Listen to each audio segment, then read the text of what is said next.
요엘서 2장 1절에서부터 11절까지입니다. 회개하지 않은 자들을 향한 경고. 요엘서의 말씀은 이스라엘의 남유다 왕국을 향해 선포하시는 하나님의 말씀이 기록되어 있습니다. 남유다 왕국은 다윗의 자손들이 대를 이어 다스리는 나라였습니다. 다윗 왕의 아들이었던 솔로몬 왕이 말년에 하나님 앞에 크게 범죄하여 하나였던 이스라엘 민족이 북쪽과 남쪽으로 나뉘어지게 되는 아픔을 겪게 됩니다. 이후로 북쪽은 북이스라엘 왕국이라 불리었고 남쪽은 남유다 왕국이라 불리우게 됩니다. 북이스라엘은 특별한 왕의 혈통이 없이 지속적인 반역으로 인해서 여러 번 왕과 왕의 가문이 바뀌는 혼란을 경험합니다. 다행히도 남유다 왕국은 여러 어려움이 있음에도 불구하고 하나님의 은혜로 다윗 왕의 자손들이 계속적으로 왕위를 물려받습니다. 왕의 가문이 바뀌지 않고 지속적으로 이어졌다는 것은 그만큼 나라가 안정될 수 있는 환경이 조성되어 있다는 것입니다. 상식적으로 보면 반란이나 반역이 적게 일어난 남유다 왕국이 북이스라엘 왕국보다 상대적으로 정치적, 경제적으로 안정되어야 하는 것이 정상입니다. 그런데 현실에서는 그렇지 못합니다. 왜냐하면 다윗의 가문 안에서도 우상 숭배의 범죄와 여러 도덕적, 윤리적인 부패함이 끊이지 않았기 때문입니다. 요엘서가 기록될 당시에는 요아스라는 믿음의 왕이 나라를 통치하고 있었습니다. 그러나 요아스 왕의 할아버지와 아버지는 지독한 우상 숭배자였기 때문에 나라 전체가 우상 숭배의 범죄로 깊이 빠져 있었습니다. 요아스가 왕이 되어 나라를 바르게 통치하고 믿음으로 백성들을 바로 서도록 노력했지만 쉽지가 않았습니다. 믿음의 왕이 나라를 이끌고 있었지만 여전히 대다수의 백성들은 우상을 섬겼고 여러 도덕적 윤리적인 범죄함에 빠져 있었습니다. 이러한 남유다 왕국의 타락함과 부패함을 바라보시면서 하나님은 그들을 향해 회개를 촉구하도록 요엘 선지자를 보내십니다. 요엘 선지자를 통해서 그들이 얼마나 하나님 앞에 죄를 크게 지었는지, 그들의 범죄함이 얼마나 큰 하나님의 진노와 분노를 가져오는지 그것을 알도록 선포하십니다. 그래서 우리가 배운 요엘서 1장에서는 하나님을 거절하고 범죄한 결과로 지금 남유다 왕국이 메뚜기 떼의 재해와 가뭄과 기근을 경험하고 있다고 알려줍니다. 그리고 회개하지 않으면 더 큰 고난과 환란을 당하게 될 것임을 선포케 하십니다. 오늘부터 배울 요엘서 2장에서의 내용은 크게 두 부분으로 나뉘어집니다. 2장 전반부에서는 1장의 내용과 동일하게 회개하지 않은 자들이 받게 될 징계와 심판의 내용이 기록되어 있고 2장 중반부와 후반부에서는 회개하는 자들이 받게 될 용서와 회복의 축복에 대한 내용들이 기록되어 있습니다. 과거 이스라엘과 남유다 백성들은 하나님의 백성들을 대표하는 존재들입니다. 오늘날 하나님의 백성들은 예수 그리스도를 믿고 영접한 모든 그리스도인들입니다. 과거 하나님의 백성들을 대표하는 이스라엘 백성들에게 선포하셨던 말씀들은 오늘을 살아가는 하나님의 백성인 모든 성도들에게도 그대로 적용되는 말씀입니다. 그러므로 이스라엘 백성들을 향해 선포했던 회개의 말씀은 오늘날 우리에게도 동일하게 해당되는 말씀이고 회개하면 받게 되는 회복에 대한 약속도 오늘을 살아가는 교회와 성도들에게 그대로 적용되는 하나님의 말씀인 것입니다. 우리가 구약 말씀을 공부하고 배우는 이유가 여기에 있습니다.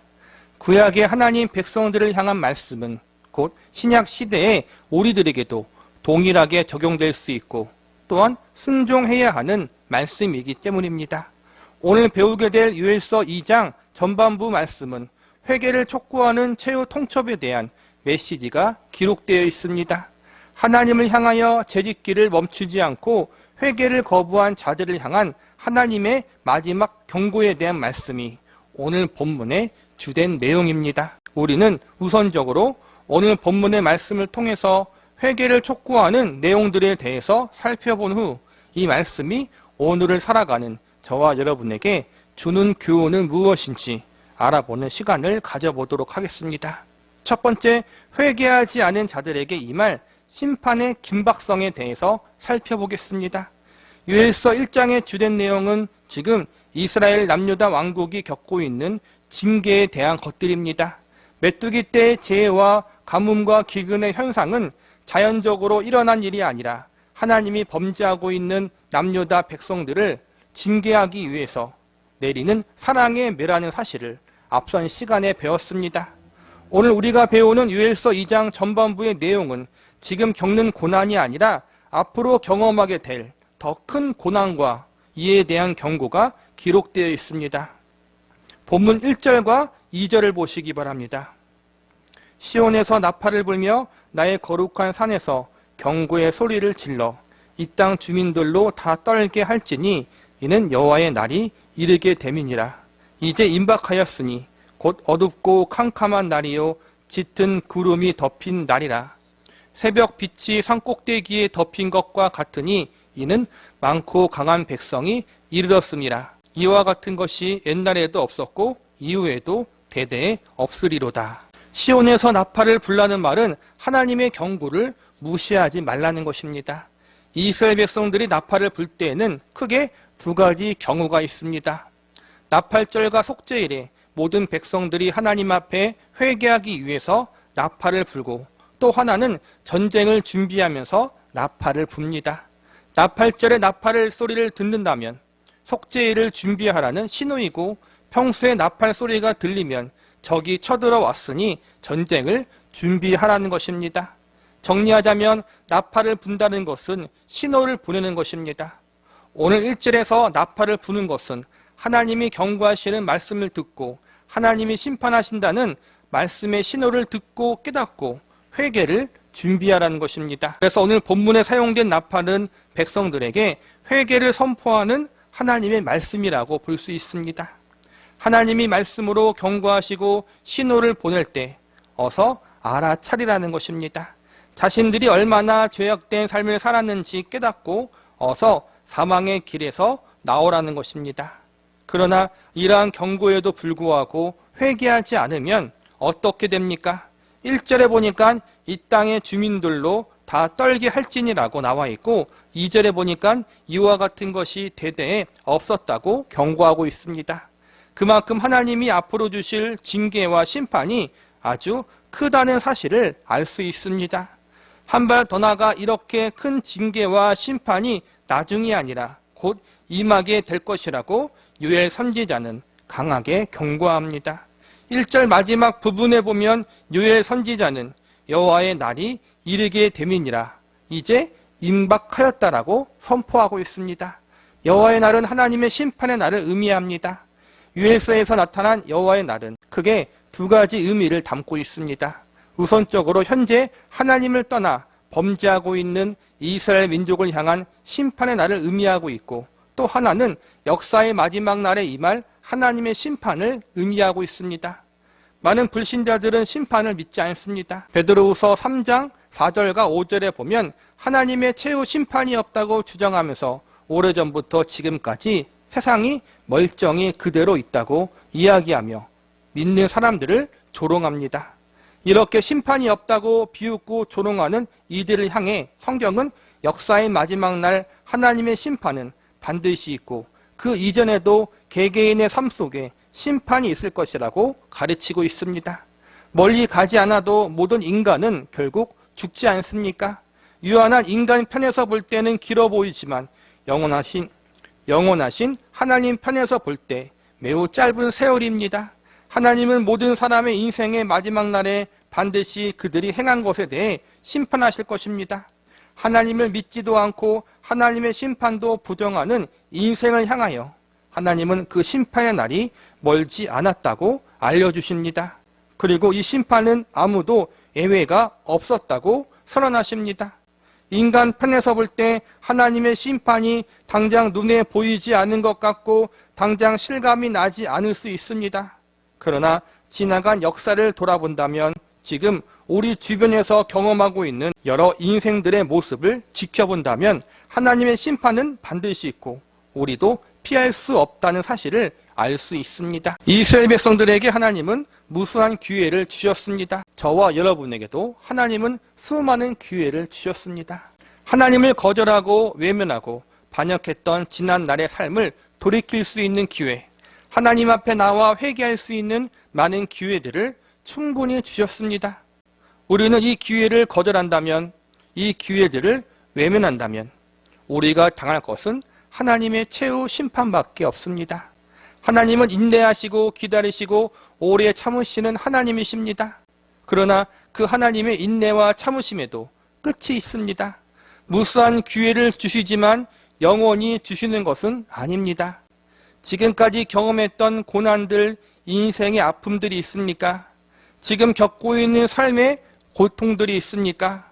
여러분, 하나님이 내리시는 최후의 심판은 우리가 경험했던 그 어떠한 고난보다도, 아픔과 고통보다도 더 크고 엄중하다는 사실을 기억하시면서 하나님이 기회를 주실 때, 하나님이 기다리시고 참으실 때 어서 회개의 자리로 나아가시기 바랍니다.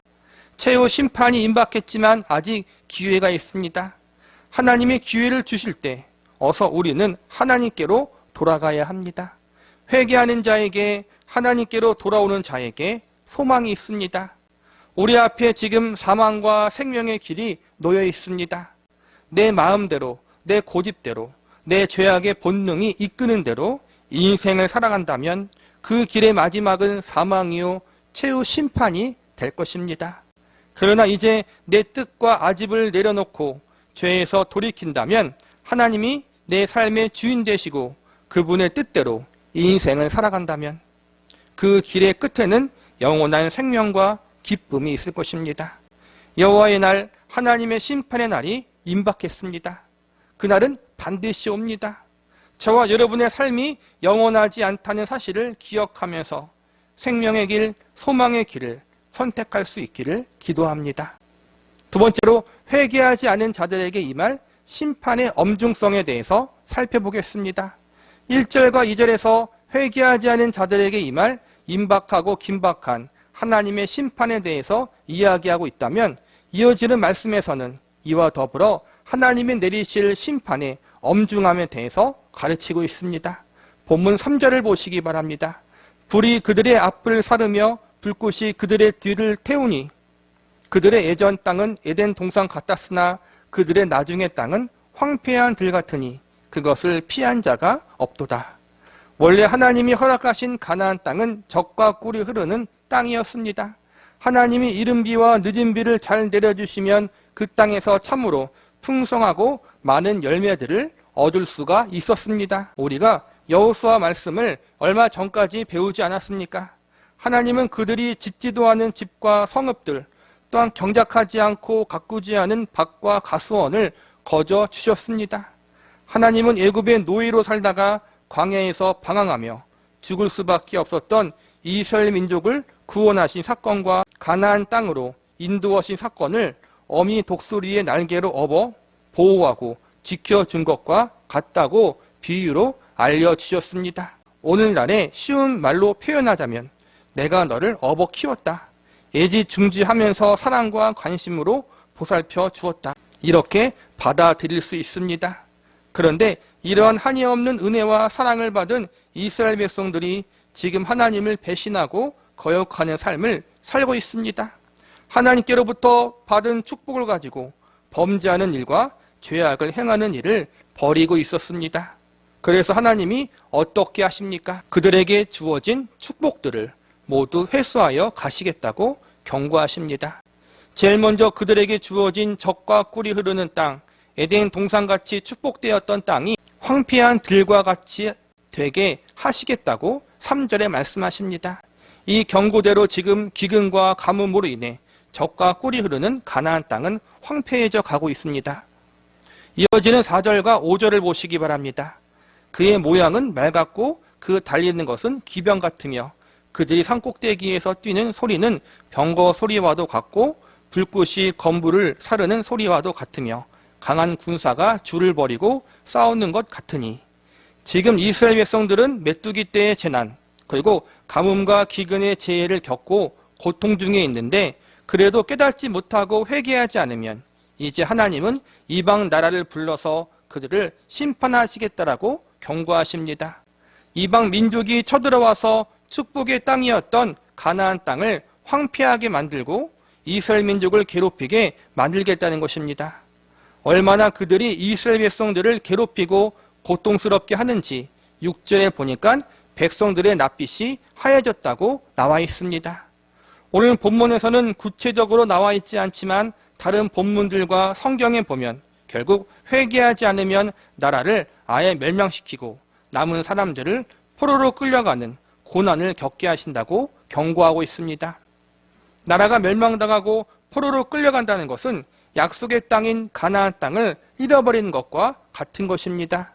이스라엘 백성들에게 있어서 가장 큰 고통은 자신들이 약속의 땅 밖에서 살게 되는 것입니다.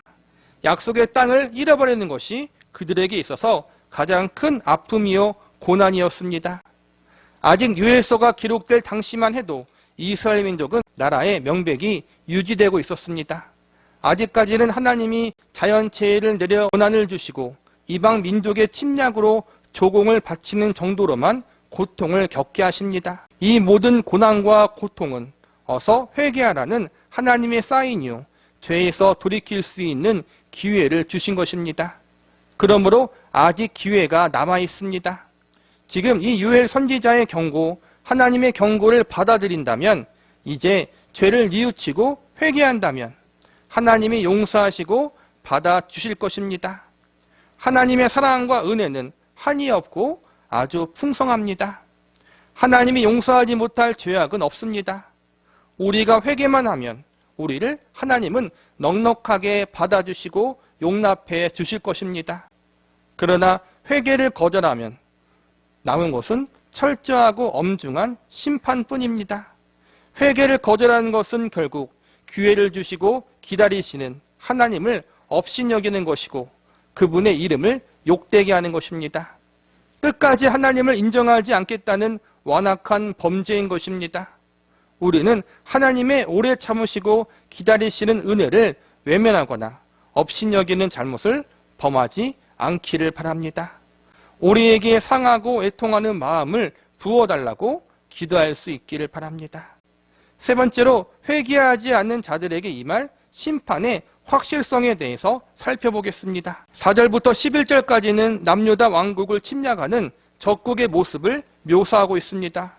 유엘서가 기록될 당시에는 아수르와 바벨론이 세계를 주름잡았던 대제국은 아니었습니다. 이러한 나라들이 이스라엘 민족을 침략한다는 것은 사실 그 당시에는 말도 안 되는 이야기였습니다. 본문 6절을 보시기 바랍니다. 그 앞에서 백성들이 질리고 무리의 낯빛이 하얘졌도다. 그러나 하나님은 분명히 경고하십니다. 아직까지 크게 번성하지 않았던 나라지만 이들 나라를 강하게 만드셔서 이스라엘 백성들이 아주 크게 절망하고 낙심할 정도로 큰 고통을 당하게 될 것이라고 말씀하십니다. 실제 역사적으로 회개를 거부한 이스라엘 백성들이 어떻게 됩니까? 북이스라엘 왕국은 아수르 제국에 의해서 멸망당하고 남유다 왕국은 바벨론 제국에 의해서 멸망을 당하고 맙니다. 나라가 없어지고 모든 백성들이 머나먼 이방 민족의 땅으로 끌려가게 됩니다. 본문 7절부터 9절까지 보시기 바랍니다. 그들이 용사같이 달리며 무사같이 성을 기어오르며 각기 자기의 길로 나아가되 그 주를 이탈하지 아니하며 피차 부딪히지 아니하고 각기 자기의 길로 나아가며 무기를 돌파하며 나아가 상하지 아니하며 성중에 뛰어 들어가며 성 위에 달리며 집에 기어오르며 도둑같이 창으로 들어가니 아직 일어나지 않은 일에 대해서 하나님이 세세하고 구체적으로 예언하고 계십니다. 아수르 제국과 바벨론 제국이 어떻게 회개하지 않는 이스라엘 백성들을 징계하실 것인지 어떻게 침략할 것인지를 알려주고 있는 것입니다. 아수르와 바벨론 제국은 이스라엘 민족이 살고 있는 가나안 땅과 아주 멀리 떨어진 곳에 살고 있던 이방 민족이었습니다. 그들이 지금은 강한 나라가 아니었습니다. 이러한 두 나라가 강대한 나라가 되어 멀리 떨어진 이스라엘 민족을 침략하고 결국 멸망시킨다는 하나님의 예언은 현실적으로 불가능한 일처럼 보였습니다. 그러나 하나님이 이렇게 불가능하게 보였던 미래의 일들을 미리 예언하신 것은 그 예언이 성취되어질 때 이 모든 것이 철저하게 하나님의 계획으로 이루어진 것임을 알려주기 위해서입니다. 그리고 아수르와 바벨론 제국이 하나님의 징계의 도구로 사용되어진 것임을 알려주기 위해서입니다. 만약 메뚜기가 가나안 땅을 초토화시키고 가뭄과 기근으로 고통받는 것을 통해 이스라엘 백성들이 자신들의 죄를 깨닫고 회개를 했다면 그들의 고통은 여기서 끝이 났을 것입니다. 여기서 죄를 돌이키고 회개했더라면 아수르가 쳐들어오고 바벨론이 침략해 들어오는 징계와 심판을 경험하지 않았을 것입니다. 그러나 경고의 말씀을 듣고도 회개하지 않았기에 하나님은 결국 이스라엘 백성들에게 엄중한 심판을 내리십니다. 오늘날도 하나님은 그분의 말씀을 통해서 모든 사람들에게 회개하기를 선포하십니다. 사역자를 통해 또한 믿는 이들을 통해 죄에서 돌이키고 하나님께 회개하라고 선포케 하십니다. 이 말씀을 듣고 회개한다면 하나님의 엄중한 심판을 피할 수 있습니다. 피하는 것으로 끝나지 않고 이제는 하나님이 주시는 회복의 은혜를 경험할 수 있게 됩니다. 그러나 하나님의 말씀을 거절하게 된다면 거절한 자들에게는 결국 영원한 저주와 멸망을 맞이할 수밖에 없을 것입니다. 회개하기를 거절했기에 결국 이스라엘 백성들은 멸망당하게 됩니다. 우리는 구약 말씀을 통해서 또한 징계와 심판을 받은 이스라엘 백성들의 모습을 보면서 경각심을 가질 수 있어야 합니다. 갑자기 임하는 심판은 없습니다. 하나님은 미리미리 경고하시고 알려주십니다. 단지 죄악된 인생들이 귀를 닫고 눈을 감아버려서 깨닫지 못할 뿐입니다. 한국 사람치곤 복음의 말씀을 들어보지 못한 사람은 아무도 없습니다. 어떠한 지역, 어떠한 장소, 어떤 곳에 생활하든지 예수님을 믿으라는 말, 회개하라는 말을 들어보지 못한 사람은 아무도 없을 것입니다. 이 말씀을 듣고도 회개하지 않는다면, 하나님께로 돌아오지 않는다면 결국에는 하나님의 엄중한 최후 심판을 받을 수밖에 없습니다. 유엘서의 말씀은 남쪽 유다가 당하는 심판만 이야기하는 것이 아닙니다. 그들에게 주어졌던 경고와 심판이 우리들의 경고와 심판이 될 수 있다는 사실을 알려주고 있는 것입니다. 하나님의 경고를 거절하면 우리도 이스라엘 민족이 당했던 동일한 심판, 아니 그보다 더 심한 심판을 받을 수 있을 것입니다. 개인이 회개를 거절하면 개인에게 하나님은 엄중한 심판을 내리실 것이고, 민족이 회개를 거절하면 민족에게 하나님은 엄중한 심판을 내리실 것입니다. 하나님의 심판은 반드시 임합니다. 유한한 인간의 눈으로 볼 때 그 심판이 더딘 것 같고 임하지 않는 것처럼 보일 수 있지만, 영원하신 하나님은 결코 이 심판을 취소하지 않으시고 하나님의 때에 하나님의 방법으로 반드시 실행하실 것입니다. 우리가 공부하는 유엘 선지서가 그 증거이고 하나님 말씀이 그 확실한 보증입니다. 이스라엘 민족의 역사와 인류에 지나온 역사가 하나님의 심판은 확실하다는 표징입니다. 이 심판이 우리에게 임하기 전, 여호와의 날이 우리에게 임하기 전 하나님을 향해 겸손히 무릎 꿇고 회개하며 돌이킬 수 있는 은혜가 우리의 개인과 인생과 우리의 가정, 공동체, 그리고 우리 사회와 민족에게 임할 수 있기를 바랍니다. 말씀을 마무리하겠습니다. 본문 11절을 보시기 바랍니다. 여호와께서 그의 군대 앞에서 소리를 지르시고 그의 진영은 심히 크고 그의 명령을 행하는 자는 강하니 여호와의 날이 크고 심히 두렵다. 당할 자가 누구이랴. 이 말씀은 하나님이 반드시 심판을 행하시고야 말 것이라는 강한 의지를 보여주고 있는 말씀입니다. 하나님께서 행하시는 심판을 아무도 막을 수 없다는 경고의 말씀인 것입니다. 결국 하나님께 회개하는 길 외에는 이 심판을 막을 방법이 없다는 것입니다. 이스라엘 백성들에게 경고하신 말씀을 지금 우리가 왜 배웁니까? 그들에게 임한 심판이 우리에게 임하는 심판일 수 있기 때문입니다. 불신자들에게 임하는 심판은 영원한 저주와 멸망일 것이고, 신자에게 임하는 심판은 어서 돌아오라는 사랑의 채찍과 사랑의 매일 것입니다. 다행히 이스라엘 민족은 택하신 하나님의 백성이기에 이 심판이 저주의 심판이기보다는 깨닫고 회개케 하는 구원의 심판이었다는 사실을 우리는 알아야 합니다. 믿는 성도에게는 사실 영원한 저주는 없습니다. 돌아올 때까지 맞는 사랑의 매만 있을 뿐입니다. 여기에 우리는 감사의 이유를 찾을 수 있습니다. 유엘서 1장과 오늘 배운 유엘서 2장 전반부의 말씀만 보면 하나님이 너무나도 무섭고 엄중한 분으로 보일 수 있습니다. 그러나 이 말씀 속에 그렇게 혼내시면서까지 하나님의 백성들을 영원한 죄악의 길, 멸망의 길에서 건져내시려는 하나님의 마음과 진심을 발견할 수 있어야 합니다. 인간의 부모는 연약하여 실수할 수도 있고 온전치 못한 부분들도 있습니다. 때론 왜곡된 사랑을 보일 때도 있고 자식에게 상처를 줄 수도 있습니다. 그러나 우리 하나님 아버지는 다르십니다. 그분은 온전하시며 완전하신 창조주이십니다. 그러기 그분의 뜻과 계획은 그분의 백성과 자녀들에게 가장 유익하고 선한 것들입니다. 그런데 그러한 하나님의 말씀을 듣지 않고 오히려 죄악의 길로 자꾸 간다면 하나님의 마음이 어떠하겠습니까? 오죽했으면 하나님이 그분의 독생자 외아들까지 십자가에 내어놓으시겠습니까? 십자가 사건은 그만큼 우리에 대한 하나님의 사랑이 얼마나 큰지를 보여주면서 동시에 얼마나 우리 인간들이 추하고 더러운 죄인인지를 알려주고 있는 사건입니다. 그분의 외아들 예수 그리스도를 십자가에 내어주시기까지 하나님이 우리를 사랑하셨습니다. 그래서 하나님은 택하신 백성과 그분의 자녀들을 버리거나 포기하지 않습니다. 영원한 죽음의 길, 사망의 길로 가는 자녀들을 하나님은 가만히 놔두지 않으십니다. 그것이 바로 오늘 유엘 선지자를 통해 엄중한 심판을 선언하시는 하나님의 마음입니다. 내가 그렇게 하기까지 너를 포기하지 않겠다는 하나님의 거룩한 고집입니다. 유엘서 2장 중반부 이후부터는 이제 심판의 이야기가 아닌 회복과 구원에 대한 이야기가 나옵니다. 죄인들을 향한 징계와 심판이 유엘 선지서의 말씀의 끝이 아닙니다. 하나님의 백성과 자녀들에게 징계와 심판 뒤에 회복과 구원이 있습니다. 왜냐하면 사랑의 징계요 사랑의 심판이었기 때문입니다.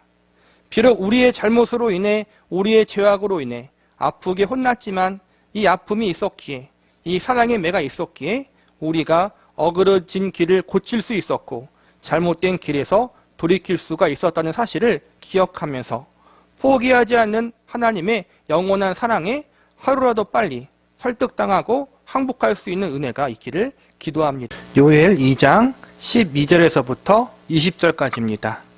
참된 회개의 필요성.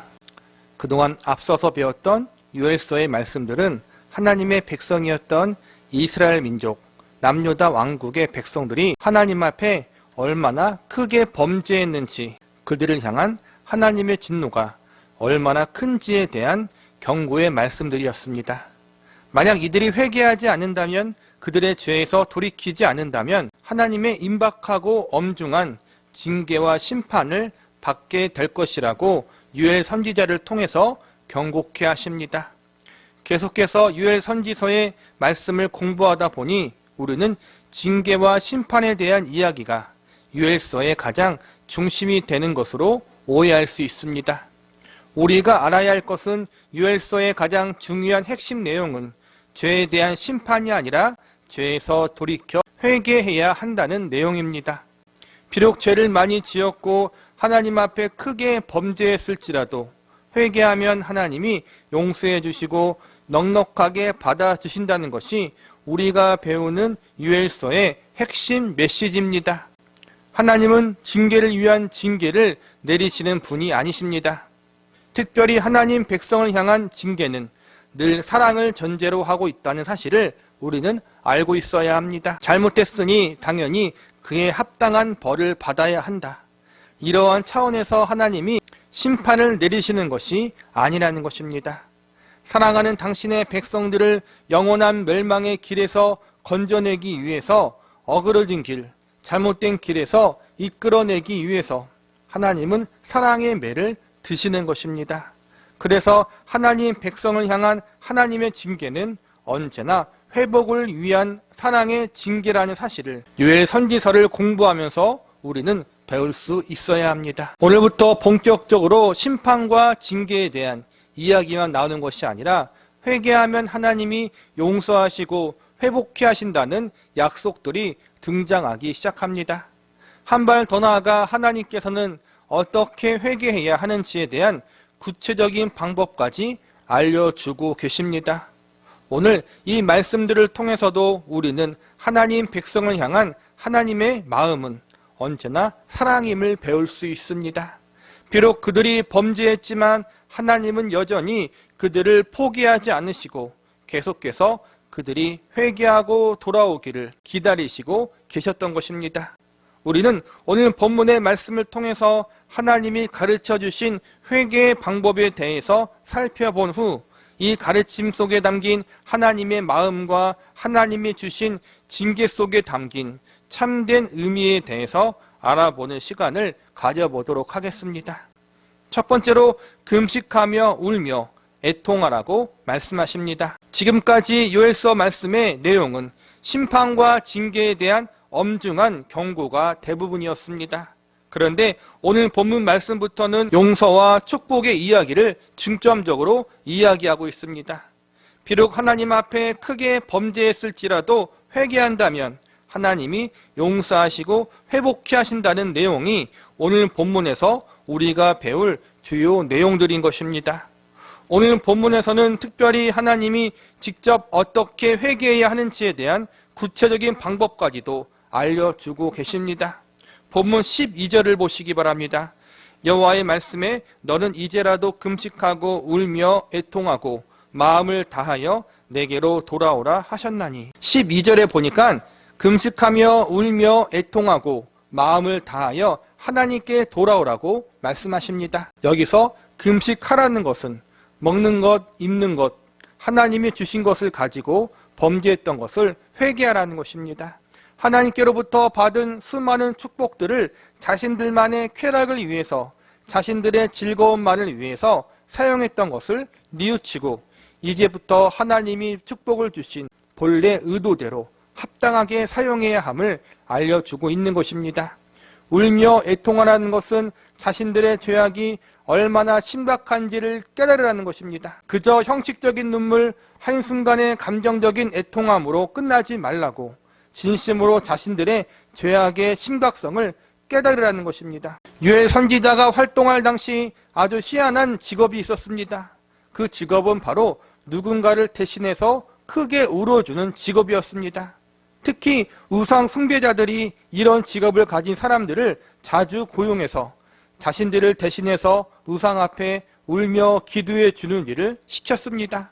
그러니까 이방신을 섬기는 우상 숭배자들의 마음속에는 울면서 자기가 섬기는 신 앞에 기도하면 응답이 더 잘 올 것이라는 믿음이 있었던 것입니다. 그래서 자신을 대신해서 울며 기도해 줄 사람을 고용하면서까지 그렇게 기도를 했던 것입니다. 더 큰 문제는 하나님도 이런 식으로 섬기려고 했다는 것입니다. 이방신을 섬기는 방식대로 우상을 숭배했던 방법대로 하나님을 섬기려고 했던 것입니다. 겉으로 감정을 한껏 끌어내어 한순간 눈물 흘려 기도한다면 하나님이 들으시고 응답을 잘해 주실 것이라고 믿었던 것입니다. 그래서 하나님이 12절 마지막 부분에 무엇이라고 말씀하십니까? 마음을 다하여 내게로 돌아오라. 이렇게 말씀하십니다. 즉 형식적인 울음이나 통곡은 소용없다는 것입니다. 거짓된 신들 앞에서 행했던 거짓된 방법을 하나님 앞에서 사용하지 말라는 것입니다. 진심을 다해서 정말로 자신의 죄를 애통하는 마음으로 하나님 앞에 회개해야 한다는 것을 강조해서 알려주고 계십니다. 성경에 보면 하나님은 사람의 마음을 모두 통찰하고 계시다고 가르치고 있습니다. 애통하며 눈물 흘리는 그 모습이 진짜인지 가짜인지 하나님은 다 알고 계십니다. 그러니 거짓 신들 앞에서 행한 것처럼 하나님을 속일 생각은 하지 말라는 것입니다. 하나님은 우리의 모든 것들을 다 알고 계시는 전지전능자이십니다. 우리는 그 하나님 앞에 거칠해 하듯이 신앙생활을 하면 결코 안 됩니다. 특히 회개를 함에 있어서 하나님을 속일 생각은 하지 말아야 합니다. 눈물 콧물 쏙 빼면서 통곡하며 울면 주변 사람들은 저 사람이 진짜 회개했구나라고 여길 수 있습니다. 그러나 하나님은 우리의 심장과 폐부까지 살펴보시는 분이십니다. 그 하나님 앞에 우리는 우리의 죄악을 진심으로 애통해하며 슬퍼하는 자리에 설 수 있어야 하고, 그것이 회개의 첫걸음입니다. 두 번째로 금식일을 정하고 성회로 소집하라고 말씀하십니다. 이스라엘 백성들이 공식적으로 금식하는 날은 1년에 한 번 속죄일에만 행했습니다. 개개인이 뜻을 정하고 작정하여 자율적으로 금식을 행할 수는 있었지만 온 백성들이 금식을 하는 일은 공식적으로 속죄일밖에 없었습니다. 그런데 오늘 본문에 보니까 하나님이 친히 금식일을 정하라고 말씀하십니다.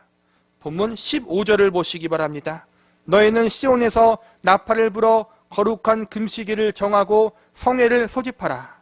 15절에 보니까 금식일을 정하고 성회로 모이라는 것은 이스라엘 백성들이 회개하기 위하여 다 함께 모이라는 것을 뜻합니다. 시온은 남유다 왕국의 수도 예루살렘을 지칭하는 말입니다. 이스라엘 백성들은 유월절이나 중요한 절기가 되면 모두 예루살렘 성전에 모여 하나님의 말씀을 들었습니다. 그런데 하나님은 유엘 선지자를 통해서 지금 속죄일이나 특별한 절기가 아님에도 불구하고 모든 이들이 예루살렘 성전에 모여 금식하라고 선포케 하십니다. 이는 그만큼 이스라엘 백성들이 처한 상황이 아주 위급하고 중대하다는 사실을 알려주고 있는 것입니다. 앞선 12절에서 금식하고 울며 애통을 하는 말씀은 하나님 백성들 개개인을 향한 회개의 선포라고 할 수 있습니다. 개인적 삶의 영역에서 하나님 앞에 범죄했던 것을 회개하라는 메시지로 받아들일 수 있다면 15절에서 금식일을 정하고 성회로 모이라는 것은 온 백성들이 다 함께 회개해야 하는 공동체적 영역에 속한다고 볼 수 있습니다. 개개인이 회개하는 자리에서 끝나지 말고 이제 모든 이들이 다 함께 하나님 앞에 나와 진실되게 회개하는 자리로 나아가야 한다는 것입니다. 이어지는 16절을 보시기 바랍니다. 백성들을 모아 그 모임을 거룩하게 하고 장로들을 모으며 어린이와 젖먹는 자들을 모으며 신랑을 그 방에서 나오게 하며 신부도 그 신방에서 나오게 하고, 여기서 보면 장로들을 모으고 어린이와 젖먹는 자들도 모으라고 나와 있습니다. 또한 신랑과 신부도 이 회개 운동에 동참하라고 나와 있습니다. 율법에 보면 결혼한 신랑은 1년 동안 모든 의무에서 면제가 됩니다. 전쟁이 나도 병역의 의무에서 면제가 되는 것입니다. 그런데 여기서 보니까 신랑도 나오라고 말씀하고 있습니다. 어린이와 젖먹이 아이들까지 성회에 나오라고 말씀하고 있습니다. 이는 모든 연령의 사람들, 나이와 신분과 성별에 상관없이 모두가 회개운동에 동참해야 한다는 것입니다. 다시 말하면 노인에서부터 갓난 아이에 이르기까지 모든 사회의 구성원들이 자신들의 잘못과 민족의 죄를 회개하는 일에 참여해야 한다는 것입니다. 오늘 본문에서는 회개의 두 가지 영역, 사적인 영역과 공적인 영역, 개인적인 영역과 공동체적 영역에 대해서 알려주고 있는 것입니다. 회개에는 성도 개인이 그의 삶의 영역 가운데 하나님 보시기에 합당하지 않았던 것들을 회개하는 것과 또한 신앙의 공동체가 하나님 앞에 합당하지 않았던 것들에 대해서 다 함께 회개해야 한다는 것을 알려주고 있는 것입니다. 한쪽의 영역에서만 회개가 일어나고 끝나서는 안 된다는 것입니다. 회개의 시작은 개개인이 하나님 앞에 나와 그들의 잘못된 삶을 진실되게 애통해야 하고 슬퍼하는 것에서부터 시작이 되어집니다. 그리고 한 발 더 나아가 이러한 개개인들이 모여서 한 사회의 모든 구성원들이, 한 조직과 공동체에 속한 모든 사람들이 다 같이 한마음이 되어 애통하고 자복하는 자리에 서야 합니다. 그것이 하나님이 기뻐 받으시는 참된 회개인 것입니다. 이어지는 17절을 보시기 바랍니다. 여호와를 섬기는 제사장들은 양실과 제단 사이에서 울며 이르기를 여호와여 주의 백성을 불쌍히 여기소서 주의 기업을 욕되게 하여 나라들로 그들을 관할하지 못하게 하옵소서 어찌하여 이방인으로 그들의 하나님이 어디 있느냐 말하게 하겠나이까 할지어다. 17절에서는 회개 기도의 내용에 대해서 알려주고 있습니다. 회개 기도의 중심 내용이 무엇입니까? 주의 백성들을 불쌍히 여기소서입니다. 17절 핵심 내용은 하나님의 은혜와 자비를 구하는 것입니다. 불쌍히 여기소서. 이 말은 하나님 보시기에 합당한 것이 하나도 없고 당연히 하나님의 준엄한 심판을 받아야 마땅하지만 그래도 긍휼히 여기셔서 용서해 달라는 것입니다. 용서를 구하는 사람에게 자존심은 필요하지 않습니다. 하나님 앞에 자존심을 버리지 못한 사람은 가장 어리석고 미련한 사람입니다. 하나님 앞에 죄인된 우리가 구할 수 있는 것은 그저 은혜와 자비와 긍휼만 구하는 것입니다. 그것이 바로 불쌍히 여겨달라는 기도 속에 담긴 의무입니다. 하나님 앞에 회개를 할 때 우리는 하나님의 자비와 긍휼과 은혜를 구하는 사람들이 되어야 합니다. 장황한 기도 제목이 중요한 것이 아닙니다. 멋들어진 종교 의식이 중요한 것이 아닙니다. 가장 중요한 것은 불쌍히 여겨달라는 기도입니다. 용서받기에 합당하지 않은 죄인 중에 죄인이지만 하나님의 크신 은혜와 자비를 의지하여 나아가는 것, 그것이 바로 우리가 하나님 앞에 올려드려야 할 죄인된 우리의 마음 태도인 것입니다. 세 번째로 옷을 찢지 말고 마음을 찢으라고 말씀하십니다. 본문 13절을 보시기 바랍니다. 너희는 옷을 찢지 말고 마음을 찢고 너희 하나님 여호와께로 돌아올지어다. 그는 은혜로우시며 자비로우시며 노하기를 더디하시며 인애가 크시사 뜻을 돌이켜 재앙을 내리지 아니하시나니. 옷을 찢지 말고 마음을 찢으라는 것은 형식적인 회개는 소용없다는 말씀입니다. 이스라엘 백성들은 애통할 때 옷을 찢으면서 애통했습니다. 땅바닥에 주저앉아 흙을 머리에 뿌리며 애통했습니다. 그런데 그러한 겉모습만 유란한 회개가 아니라 마음을 찢는 진정한 회개를 해야 한다는 것입니다. 다윗 왕은 밧세바의 간음 사건과 충신 우리아를 죽이는 범죄를 저질렀습니다.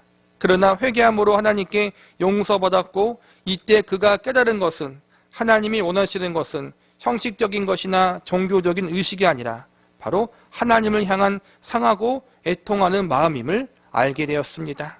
하나님께서 원하시는 제사는 겉만 번지르라는 제사가 아니라 상한 심령을 가지고 하나님 앞에 나아가는 것임을 깨닫게 됩니다. 형식적인 종교 의식이 아니라 참된 회개의 마음, 상한 심령을 하나님이 더 원하신다고 고백한 다윗 왕은 유엘 선지자가 활동했던 시대보다 훨씬 이전에 살았던 사람이었습니다.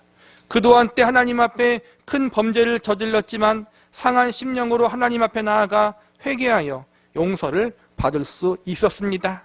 마찬가지로 지금 이스라엘 백성들에게는 상한 심령의 회개가 필요하다는 것입니다. 이어지는 14절을 보시기 바랍니다. 주께서 혹시 마음과 뜻을 돌이키시고 그 뒤에 복을 내리사 너희 하나님 여호와께 소제와 전제를 드리게 하지 아니하실는지 누가 알겠느냐. 여기서 혹시라는 말이 나온 이유는 그만큼 이스라엘 백성들의 죄가 아주 크고 깊다는 것을 알려주고 있는 것입니다. 너무나도 하나님 백성들의 죄가 깊기 때문에 회개해도 용서받지 못할 수 있다는 인간적인 생각이 들 수 있다는 것입니다. 그러나 앞으로 배우는 유엘서 말씀들을 쭉 살펴보면 아무리 큰 죄를 지어도 하나님께 돌아간다면, 진실되게 회개한다면 하나님이 용서해 주시고 받아주신다는 것으로 볼 수 있습니다. 사람 편에서는 혹시일 수 있지만 하나님 편에서는 확실입니다. 우리의 죄가 너무나 크기 때문에 하나님이 용서하지 않을 수도 있어라고 사람들은 생각할 수 있지만 하나님은 그래도 회개하면 용서하고 받아줄 것이다. 이렇게 확실하게 약속하십니다. 하나님은 회개하는 자를 용서만 하시는 것으로 끝내지 않으시고 회복까지도 약속하십니다. 지금은 그들의 죄악 때문에 고난을 당하고 있지만 어려움을 당하고 있어서 하나님께 제대로 된 제사를 지낼 수 없는 형편까지 갔지만 하나님께 다시 회개하며 돌아간다면 하나님이 다시 회복케 하여 주신다는 것입니다. 하나님은 언제나 회개한 자들을 받아주시고 회복케 하실 준비가 되어 있으십니다. 하나님이 용서 못할 죄가 딱 하나 있는데 그것은 바로 회개하지 않는 죄입니다. 회개를 거절하고 회개하기를 거부한 자들은 하나님의 용서를 결코 받을 수 없습니다. 그 외에는 회개하면 모두 받아주시고 용서하여 주십니다. 그러므로 저와 여러분은 회개하지 않는 가장 큰 죄악의 자리에 서지 않기를 간절히 바랍니다. 말씀을 정리하겠습니다. 본문 16절을 보시기 바랍니다.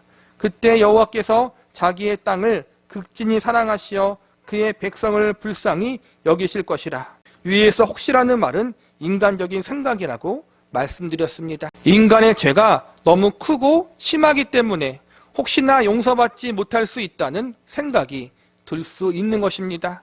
그러나 하나님은 회개하는 자를 극진히 사랑하시어 불쌍히 여기실 것이라고 18절에서 확실하게 약속하고 있습니다. 이어지는 19절을 보시기 바랍니다. 여호와께서 그들에게 응답하여 이르시기를 내가 너희에게 곡식과 새 포도주와 기름을 주리니 너희가 이로 말미암아 흡족하리라.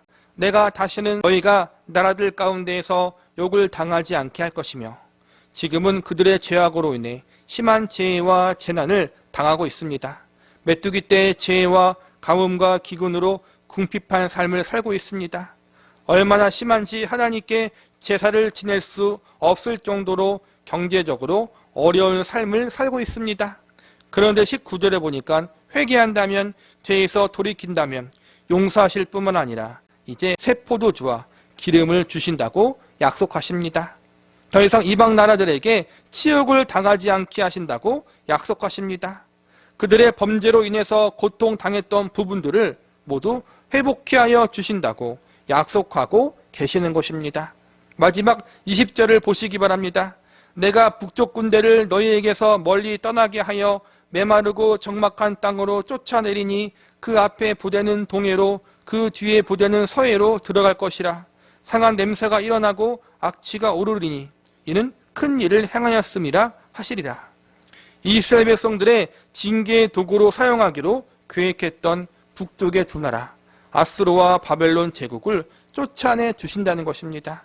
그러니까 아직 기회가 있는 것입니다. 이스라엘 백성들이 회개만 한다면 하나님이 모든 것을 회복시켜 주시고 최후 심판인 아수르와 바벨론의 침략을 겪지 않도록 해주신다고 말씀하고 있는 것입니다. 아직 최후 심판이 안 왔으니 회개할 수 있는 기회가 남아있다는 것입니다. 하나님은 심판과 징계만 이야기하지 않고 이제 회개하면 얻게 될 은혜와 축복들을 알려주십니다. 하나님은 무조건 앞뒤 가리지 않고 회개만 해라, 회개 안 하면 죽는다, 이렇게 강압적으로 협박적으로 말씀하시는 것이 아니라 회개하면 어떠한 좋은 결과가 있을지를 함께 알려주시면서 설득을 하십니다. 즉 죄를 범하고 있는 하나님 백성들을 계속해서 인격적으로 대하고 계시다는 것입니다. 그들은 하나님 앞에 지속적으로 범죄하고 있지만 하나님은 여전히 그들을 하나님의 백성으로서 대우해 주고 계십니다. 그래서 강압적인 방법이 아니라 인격적으로 설득하고 계십니다. 창조주 하나님, 전능자 하나님이 피조물에 불과한 이들을 향하여 얼마나 세심하고 애틋한 마음으로 대하고 있는지 우리는 여기서 확인할 수 있어야 합니다. 하나님은 하나님의 백성들을 결코 함부로 대하지 않으십니다. 심지어 그들이 죄인의 자리에 서 있을 때에도 인격적으로 대하십니다. 문제는 사람입니다. 사람이 하나님을 업신여기고 하나님을 우습게 여기는 것입니다. 그러나 하나님은 여전히 포기하지 않으시고 죄인들을 향해서 설득하십니다. 어서 회개하여라. 회개하고 복을 받으라. 회개하고 새롭게 되어라. 유엘 선지자를 통해서 선포하는 여호와의 날, 심판의 날은 죄인들을 모두 죽이신다라는 협박의 메시지가 아닙니다. 여호와의 날에 대한 경고는 우리를 사랑하사 영원한 멸망의 길로 가지 않게 하려는 하나님의 사랑의 메시지입니다. 우리를 포기하지 않겠다는 하나님의 사랑의 외침입니다. 본문 13절을 다시 보시기 바랍니다. 너희는 옷을 찢지 말고 마음을 찢고 너희 하나님 여호와께로 돌아올지어다. 그는 은혜로우시며 자비로우시며 노하기를 더디하시며 인애가 크시사 뜻을 돌이켜 재앙을 내리지 아니하시나니. 여기서 보면 우리에게 회개를 촉구하시는 하나님이 어떠한 분이신지 자세히 나와 있습니다. 그는 은혜로우시며 자비로우시며 노하기를 더디하시며 인애가 크사 뜻을 돌이켜 재앙을 내리지 아니하시나니. 이분이 바로 우리가 믿는 하나님이십니다. 하나님은 계속해서 죄를 짓는 하나님의 백성을 향해 기회를 주시고 회개할 시간을 주시고 계십니다. 이러한 이유는 하나님이 원하시는 것은 재앙이나 심판이 아니라 용서요 사랑이기 때문입니다. 죄인들이 마음을 돌이키고 회개하면 하나님도 기쁘게 마음을 돌이키시고 용서하십니다. 하나님은 그분이 정하신 뜻을 결코 돌이키지 않으시는 분이십니다. 그분은 창조주요 역사의 주인이시기 때문에 아무도 그분의 계획과 뜻을 돌이키거나 방해할 수 없습니다. 그러나 유일하게 하나님의 뜻을 돌이키거나 변경케 할 수 있는 존재들이 있는데 그 존재들이 바로 하나님의 백성들입니다. 하나님의 심판의 계획, 하나님의 징계의 뜻을 하나님의 백성들이 돌이키게 할 수 있고 변경케 할 수 있습니다. 죄를 지은 하나님의 백성들의 회개, 그리고 죄인들의 심판을 연기해 달라는 택하신 자들의 기도, 이것이 전능하신 하나님, 창조주 하나님의 계획과 뜻을 돌이키게 하고 변경케 할 수 있습니다. 그만큼 저와 여러분이 하나님에게는 소중한 존재라는 것입니다. 그래서 우리는 하나님 앞에 기도해야 합니다. 우리가 하나님 앞에 합당하지 않았던 삶의 모습들, 우리가 속한 공동체가 하나님 보시기에 온전치 못했던 부분들을 회개해야 합니다. 동시에 우리는 하나님의 백성으로서 이 민족과 이 사회, 하나님 앞에 범죄한 것들에 대해서 대신 회개하며 중보기도할 수 있는 사람들이 되어야 합니다. 이것은 먼저 믿는 우리에게 주어진 책임과 특권입니다.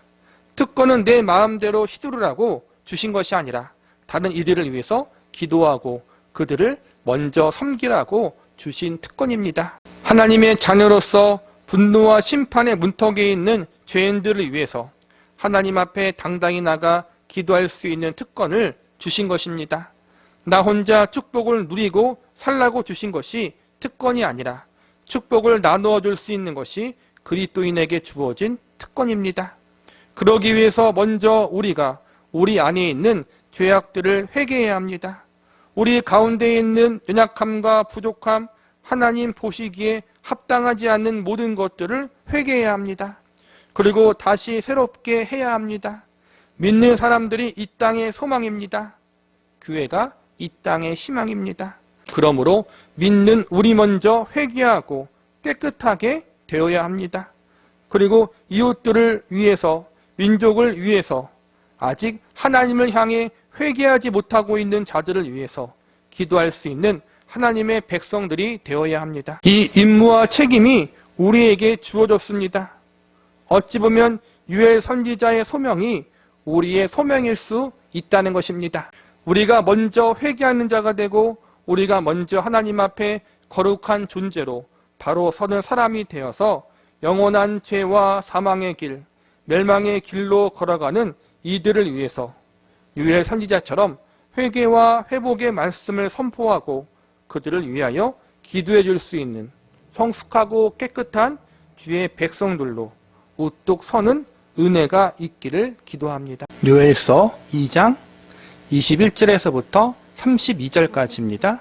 삶을 간섭하시는 하나님의 은혜. 오늘 우리가 배우게 될 말씀은 요엘서 2장 중후반부 말씀입니다. 그동안 요엘서 1장부터 2장 중반부까지 공부했는데 여기까지의 내용을 살펴보면 대부분 심판과 징계에 대한 경고의 말씀이 기록되어 있습니다. 죄를 뉘우치고 돌이켜라, 회개하라. 그렇지 않으면 하나님의 엄중한 심판을 받게 될 것이다. 이러한 심각하고 무거운 내용들이 지금까지 배운 요엘서의 말씀들입니다. 그러나 오늘부터 배우게 될 말씀은 심판과 징계가 아니라 회복과 구원에 대한 약속이 주된 내용들로 이루어져 있습니다. 오늘 본문에서 하나님은 회개하는 자들을 적극적으로 용서하시고 회복시켜 주시고 구원해 주시겠다고 약속하십니다. 우리는 유엘서를 통해서 범죄한 이스라엘 백성들을 향한 하나님의 징계가 결코 정죄와 저주 차원에서의 징계가 아님을 배웠습니다. 비록 죄를 짓고 잘못을 했지만 여전히 그들은 하나님의 택하신 백성들이었습니다. 그러기에 하나님은 그들을 저주하거나 버리지 않으시고 잘못된 부분을 바로잡고 못된 버릇을 고치셔서 다시 제사장의 나라로서 하나님의 영광을 드러내는 도구와 통로로 사용하시고자 하셨습니다. 어그러진 길을 걸어가는 이스라엘 백성들, 영원한 사망의 길로 걸어가는 이스라엘 백성들을 하나님은 포기하지 않으시고 그들을 끝까지 추적하십니다. 그래서 죽음의 길로 걸어가는 그들을 건져내시고 구원해 내기 위해서 사랑의 징계를 내리시고 은혜의 심판을 내리셨던 것입니다. 그러므로 하나님 백성을 향한 징계와 심판은 저주가 아니라 은혜를 전제로 한 사랑의 매인 것입니다. 스스로 자초하여 영원한 멸망의 길로 가는 그들을 살리기 위해서 지금 그 길이 죽음의 길이라는 사실, 멸망의 길이라는 사실을 일깨우게 하기 위한 사랑의 채찍인 것입니다. 유엘 선지서를 읽을 때 그리고 구약 성경에서 하나님 백성들이 죄를 범하여 하나님께로부터 징계와 심판을 받는 모습을 배울 때 우리는 이러한 하나님의 마음을 반드시 알고 있어야 합니다. 하나님 백성들을 향한 하나님의 징계와 심판은 언제나 사랑을 전제로 하고 있고 회복과 구원을 전제로 하고 있다는 사실을 명심하시면서 유엘 선지서의 말씀을 공부하시기 바랍니다. 우리는 오늘 본문의 말씀을 통해서 하나님이 이스라엘 백성들, 남유다 백성들에게 어떠한 회복의 은혜를 약속하고 계신지에 대해서 알아보는 시간을 가져보도록 하겠습니다. 첫 번째로 하나님은 기쁨과 즐거움을 회복케 하는 은혜를 약속하십니다. 본문 21절과 22절을 보시기 바랍니다. 땅이여 두려워하지 말고 기뻐하며 즐거워할지어다. 여호와께서 큰 일을 행하셨음이로다. 들 짐승들아 두려워하지 말지어다. 들의 풀이 싹이 나며 나무가 열매를 맺으며 무화과 나무와 포도나무가 다 심을 내는도다. 21절과 22절에 보면 땅과 들 짐승들을 향해서 두려워하지 말라고 선포하고 있습니다. 이 말씀은 이스라엘 백성들의 죄악 때문에 가뭄과 기근이 들었고 이로 인해 땅이 메마르게 되고 들 짐승들이 고통받고 있는 현실을 지적하고 있는 것입니다. 결국 인간의 죄로 인하여 피조세계가 피해를 입게 된 것을 알려주고 있는 것입니다. 실제로 아담과 하와의 범죄로 인하여 그들 자신뿐만 아니라 자연세계 역시 죄로 오염되고 파괴되는 결과를 가져오게 됩니다. 그만큼 사람의 죄는 본인들에게만 악한 영향을 미치는 것이 아니라 주위에도 악한 영향을 미치고 많은 이들에게 피해를 주는 파괴적인 결과를 가져온다는 사실에 경각심을 가져야 하는 것입니다. 우리도 이런 경고의 말씀을 주의 깊게 들어야 합니다. 나 한 사람의 죄가 나 한 사람만 고통받게 하는 것으로 끝나지 않습니다. 한 집안의 가장의 범죄는 한 가정을 무너뜨릴 수 있는 큰 파급력을 갖고 있습니다. 가족 구성원 한 사람 한 사람의 범죄는 사랑하는 가족들에게 큰 고통을 줄 수 있습니다. 교회도 마찬가지입니다. 그러한 의미에서 우리 개개인의 인생은 나 혼자만의 것이 아니라 주변에 사랑하는 이들과 서로 지대한 영향을 미치는 관계임을 알고 있어야 합니다. 이스라엘 백성들의 죄로 인하여 그들이 거주하고 있던 가나안 땅과 그 땅의 짐승들이 고통받게 되듯이 나 한 사람의 죄, 우리 한 공동체의 죄가 주변에 무수한 사람들에게 고통을 줄 수 있다는 사실을 알고 우리는 주의하고 또 주의해야 합니다. 그런데 하나님께서는 회복의 날에 이러한 고통을 당했던 부분들을 다시 회복시켜 주시겠다고 약속하고 계십니다. 물론 회복의 전제는 언제나 죄에서 돌이키는 회개가 있어야 합니다. 오늘 회복에 대한 말씀은 회개하면 회복시켜 주신다 해서 끝나지 않고 한 발 더 나아가 반드시 회개하는 역사가 일어날 것이다라는 하나님의 확신도 포함되어 있습니다. 사람에게 조건을 거신 것이 아니라 하나님이 주도하여 죄인들을 회개케 만들고 그들을 회복시켜 주신다고 선언하고 있는 것입니다. 사람이 주도권을 가진 것이 아니라 하나님이 주도권을 가지고 이 일을 행하신다는 것입니다.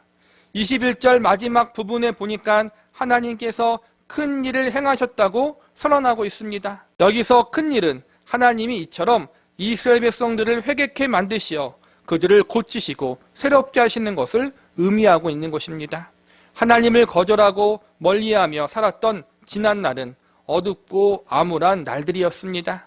하나님을 떠나 각자 자신들이 원하던 길을 걸어가면 행복할 줄 알았는데 돌아오는 것은 고통스러운 인생, 수고스러운 인생이었습니다. 나만 고통스러운 것이 아니라 나 때문에 우리의 사랑하는 이들도 함께 고통을 당합니다. 하나님이 이러한 사실을 이스라엘 백성들에게 깨닫게 역사하셔서 그들의 마음이 하나님을 향할 수 있도록 섭리하신다는 것이 오늘 본문에 나타난 하나님의 약속인 것입니다. 그래서 그 결과 이제는 하나님으로 인해 기뻐하고 즐거워할 수 있는 존재로 만들어 주실 것이라고 하나님이 약속하고 계시는 것입니다. 하나님이 내리시는 사랑의 징계가 이러한 역할을 하는 것입니다. 하나님의 사랑의 매를 맞음으로 그들의 현 상황을 깨닫게 하시는 것입니다.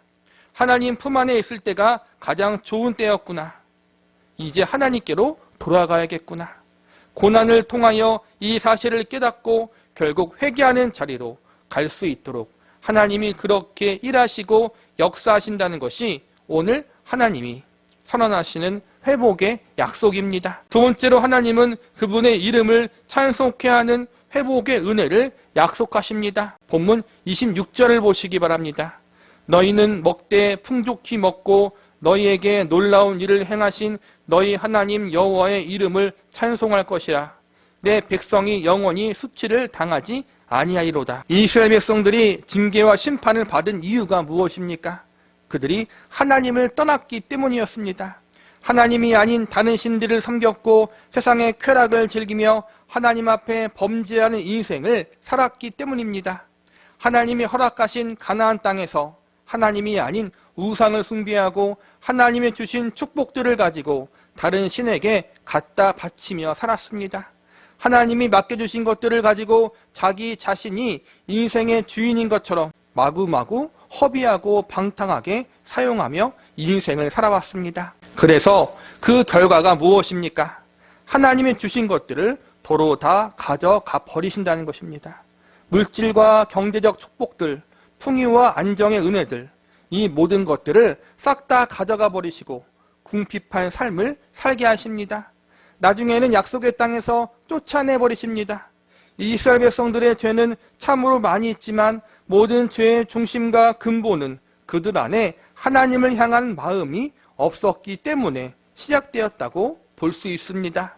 그들의 삶 속에, 그들의 인생 속에, 그들의 신앙 속에는 하나님이 자리 잡고 있지 않은 것이 죄의 뿌리였던 것입니다. 이 모든 상태를 한마디로 요약하자면 하나님을 향한 찬양이 없었던 삶을 살았던 것입니다.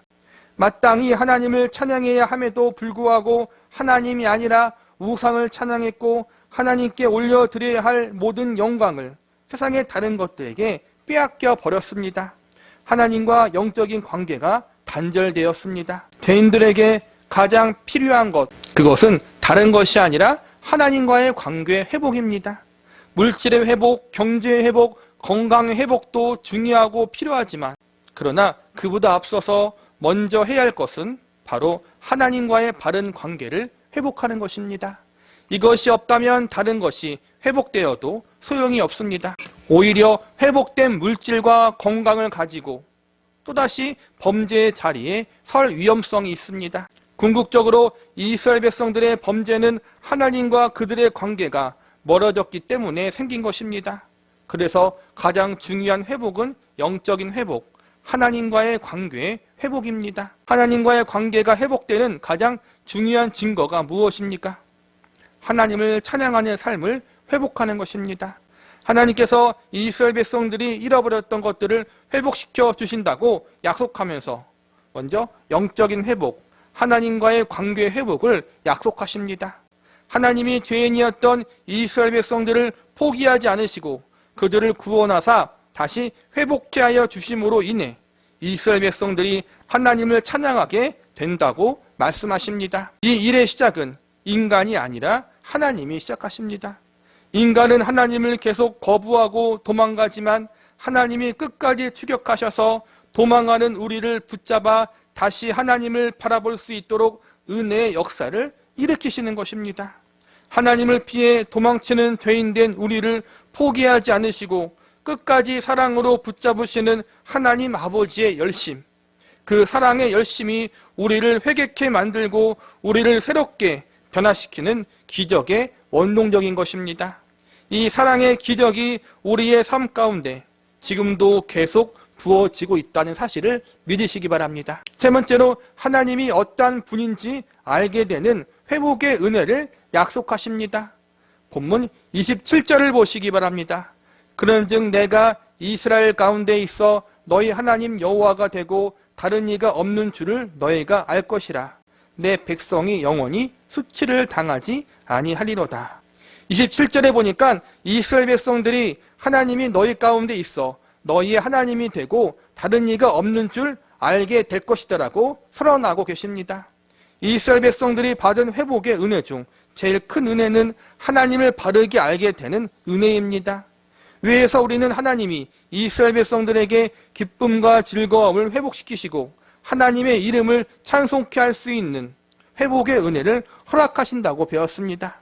기쁨과 즐거움을 회복시키는 은혜 역시 결국 기쁨과 즐거움을 주시는 분, 기쁨과 즐거움의 근원이 하나님께 있다는 사실을 알게 되는 것입니다. 하나님의 이름을 찬송케 되는 회복의 은혜, 결국 이 세상에서 하나님 한 분만 찬송받기에 합당하다는 사실을 알게 되는 것입니다. 하나님이 주시는 회복의 은혜의 가장 중심에는 하나님이 어떠한 분인지 알게 되는 은혜가 들어있는 것입니다. 이러한 일이 가능하기까지 하나님이 어떠한 일을 진행하셨습니까? 제일 먼저 이스라엘 백성들이 추구하고 쫓았던 모든 것이 얼마나 허무하고 헛된 것인지 그리고 죄악된 것인지를 알게 하여 주십니다. 이스라엘 백성들은 우상을 찬양하고 세상에 주는 쾌락을 기뻐하며 그것이 전부인 것처럼 그것이 자신들의 주인인 것처럼 살았습니다. 하나님을 떠나 자신들이 하고 싶은 것, 즐기고 싶은 것, 누리고 싶은 것 모든 것을 마음대로 다 하고 살면 그것이 진정한 행복이라고 생각했습니다. 하나님을 외면하고 죄악의 본능이 이끄는 대로 살면서 그것이 참된 자유라고 생각했는데 그 결과는 죄의 노예요, 쾌락의 종이 되어 버리는 것이었습니다. 가장 큰 문제는 자신들의 그러한 불행한 현실을 스스로 깨닫지 못하고 있었다는 것입니다. 죄의 노예가 되고 쾌락의 종이 되어버려 몸과 영혼이 괴로워하고 있는데 그들 자신은 그 사실을 전혀 모르고 있었습니다. 가만히 놔두면 이제는 영원히 돌이킬 수 없는 길, 영원한 사망과 멸망의 길로 빠져 들어갈 수밖에 없습니다. 그래서 더 이상 가만히 두고 보실 수 없는 하나님이 그 더럽고 추한 사망의 길에서 영원한 저주와 멸망의 길에서 그리를 꺼내주시고 건져주시기 위해서 사랑의 매를 드십니다. 그 길이 자신의 무덤이 되는 줄 모르고 좋다고 사망의 길로 가는 어리석은 이스라엘 백성들에게 하나님은 정신 차리도록 매를 때립니다. 한두 번 혼나도 모르기 때문에 한참을 혼을 냅니다. 그리고 한참 혼이 난 뒤에 드디어 정신을 차립니다. 그런데 정신을 차리고 보니 남아있는 것이 없습니다. 재산도 건강도 삶을 영위하기 위해 필요한 기본적인 것들도 모두 사라져 버렸습니다. 땅까지 잃어버려 멀리 포로로 잡혀왔습니다. 이렇게 심한 고난을 받은 후에야 자신들이 얼마나 하나님 앞에 잘못했는지 깨닫게 됩니다. 그리고 그때서야 비로소 회개하게 됩니다. 마치 탕자가 아버지의 집을 떠나 자신의 마음대로 허랑방탕한 삶을 살다가 흉년이 와서 고생을 하니 과거 자신이 아버지 집에서 누렸던 것들이 얼마나 소중하고 감사한 것인지 자신의 아버지가 얼마나 사랑의 아버지이심을 깨닫게 되는 것과 같은 것입니다. 이 모든 과정을 겪고 나서 마침내 하나님이 어떠한 분인지 알게 되는 것입니다. 왜 하나님이 자신들을 그렇게 혼을 내셨는지, 그 매가 자식을 살리기 위해 드는 사랑의 매라는 사실을 자녀들이 죽음의 길로 가지 않도록 막기 위해 때리셨던 사랑의 채찍이었다는 사실을 깨닫게 됩니다. 그리고 그 매와 채찍을 드셨던 하나님의 마음이 얼마나 애절하고 고통스러웠는가도 알게 됩니다. 여기에서부터 이제 새로운 희망이 시작됩니다. 자신이 얼마나 하나님께 잘못했는지 깨달은 것에서부터 회복의 소망이 생기는 것입니다. 하나님의 백성에게는 이미 늦었다는 말이 없습니다. 왜냐하면 하나님은 하나님 백성들이 회개하면 언제든지 받아주시고 다시 회복시켜 주시는 자비와 긍휼이 풍성하신 하나님이기 때문입니다. 고난 중에 자신들의 잘못과 죄를 깨달은 이스라엘 백성들을 하나님이 위로하시고 그들에게 다시 회복의 약속을 주십니다. 본문 24절과 25절을 보시기 바랍니다. 마당에는 밀이 가득하고 독에는 새 포도주와 기름이 넘치리로다. 내가 전에 너희에게 보낸 큰 군대 곧 메뚜기와 느치와 황충과 팥중이가 먹은 횟수대로 너희에게 갚아주리니. 여기서는 그들이 죄를 지어 고난당했던 부분들, 메뚜기 때의 재난과 가뭄의 기근의 재해로 인해 고통받았던 것들을 다시 회복시켜 주신다고 약속하십니다. 이방 민족들에 의해서 빼앗겼던 부분들을 다시 회복시켜 주신다고 약속합니다. 이어지는 26절을 보시기 바랍니다. 너희는 먹되 풍족히 먹고 너희에게 놀라운 일을 행하신 너희 하나님 여호와의 이름을 찬송할 것이라. 내 백성이 영원히 수치를 당하지 아니하리로다.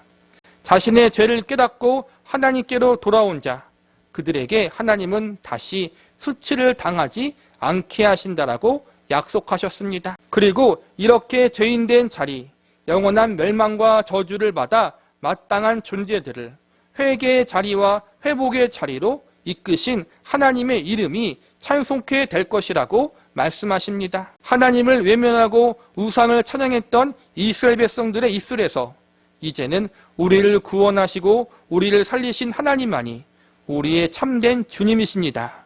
그분만 찬양합니다. 이러한 고백이 터져나올 수 있는 자리에까지 하나님이 이끄신다는 것입니다. 여기서도 결국 하나님이 주도적으로 이스라엘 백성들을 회개시키시고 새롭게 하신다라고 선언하고 계시는 것입니다. 구원은 하나님의 손에 달려있고 돌이켜 회개하는 것도 하나님의 주권 가운데 있다는 사실을 아십니까? 우리는 이 사실을 겸손히 인정하고 상하고 애통하는 마음으로 나는 할 수 없사오니 하나님께서 하시옵소서라고 기도할 수 있는 사람들이 되어야 합니다. 말씀을 정리하겠습니다. 본문 23절을 다시 보시기 바랍니다. 시온의 자녀들아 너희는 너희 하나님 여호와로 말미암아 기뻐하며 즐거워할지어다. 그가 너희를 위하여 비를 내리시되 이른 비를 너희에게 적당히 주시리니 이른 비와 늦은 비가 애정과 같을 것이라. 시온은 이스라엘 민족의 별명입니다. 이스라엘의 수도 예루살렘 성 뒤에 있는 산의 이름이 시온산이라고 부릅니다. 그래서 성경에서 이스라엘 민족을 가리켜 시온의 백성이라는 말을 자주 사용합니다. 하나님께서 죄로 인하여 징계받았던 이스라엘 민족 남유다 백성들을 징계받기 이전의 모습으로 회복시켜 주신다는 것입니다. 이른 비와 늦은 비를 애정같이 내린다는 의미가 바로 이런 의미입니다. 가나안 땅은 비옥한 땅이지만 석회질 성분이 많이 포함되어 비가 오지 않으면 시멘트처럼 딱딱하게 굳어져 버립니다. 딱딱하게 굳어진 땅에는 씨앗을 심지 못하고 열매를 거둘 수가 없습니다. 그래서 농사를 짓기 위해서 제일 필요한 것이 바로 이른 비와 늦은 비입니다. 하나님 앞에 범죄했을 때 하나님은 이른 비와 늦은 비를 제때 내려주지 않으셔서 농사를 망치게 하셨습니다. 가나안 땅에서 농사와 목축업 주관해 주는 이방신이 있었는데 그 신이 바로 바알과 아세라였습니다. 하나님 대신 이스라엘 백성들은 바알과 아세라 신을 섬기며 농사와 목축업이 잘 되게 빌었습니다. 그런데 어떠한 일이 벌어집니까? 농사나 목축업이 잘 되기는커녕 오히려 가뭄과 기근이 와서 농사와 목축업이 망쳐지게 됩니다. 전능하신 하나님을 놔두고 가짜 신을 찾아다니다가 낭패를 보게 된 것입니다. 이 사건을 통해 천지를 주관하시는 분이 하나님이심을 알려주십니다. 가짜신 거짓신들을 의지하지 말고 전능자 하나님을 의지해야 함을 알려주신 것입니다. 하나님이 그들의 삶을 주관하시는 분이심을 알려주기 위해서 그렇게 하신 것입니다. 하나님이 이스라엘 백성들을 회개케 하도록 이끄신 것은 그들의 삶을 간섭하시는 방법을 통해서입니다. 하나님은 지금도 이러한 방법을 즐겨 사용하십니다. 환경을 통해서 여러 사건들을 통해서 죄인들이 가는 길을 막으시고 돌리시고 거꾸로 들여서 그들을 깨닫게 하십니다. 가장 무서운 징계는 하나님을 거절했는데 하나님이 그냥 그대로 놔두시는 것입니다.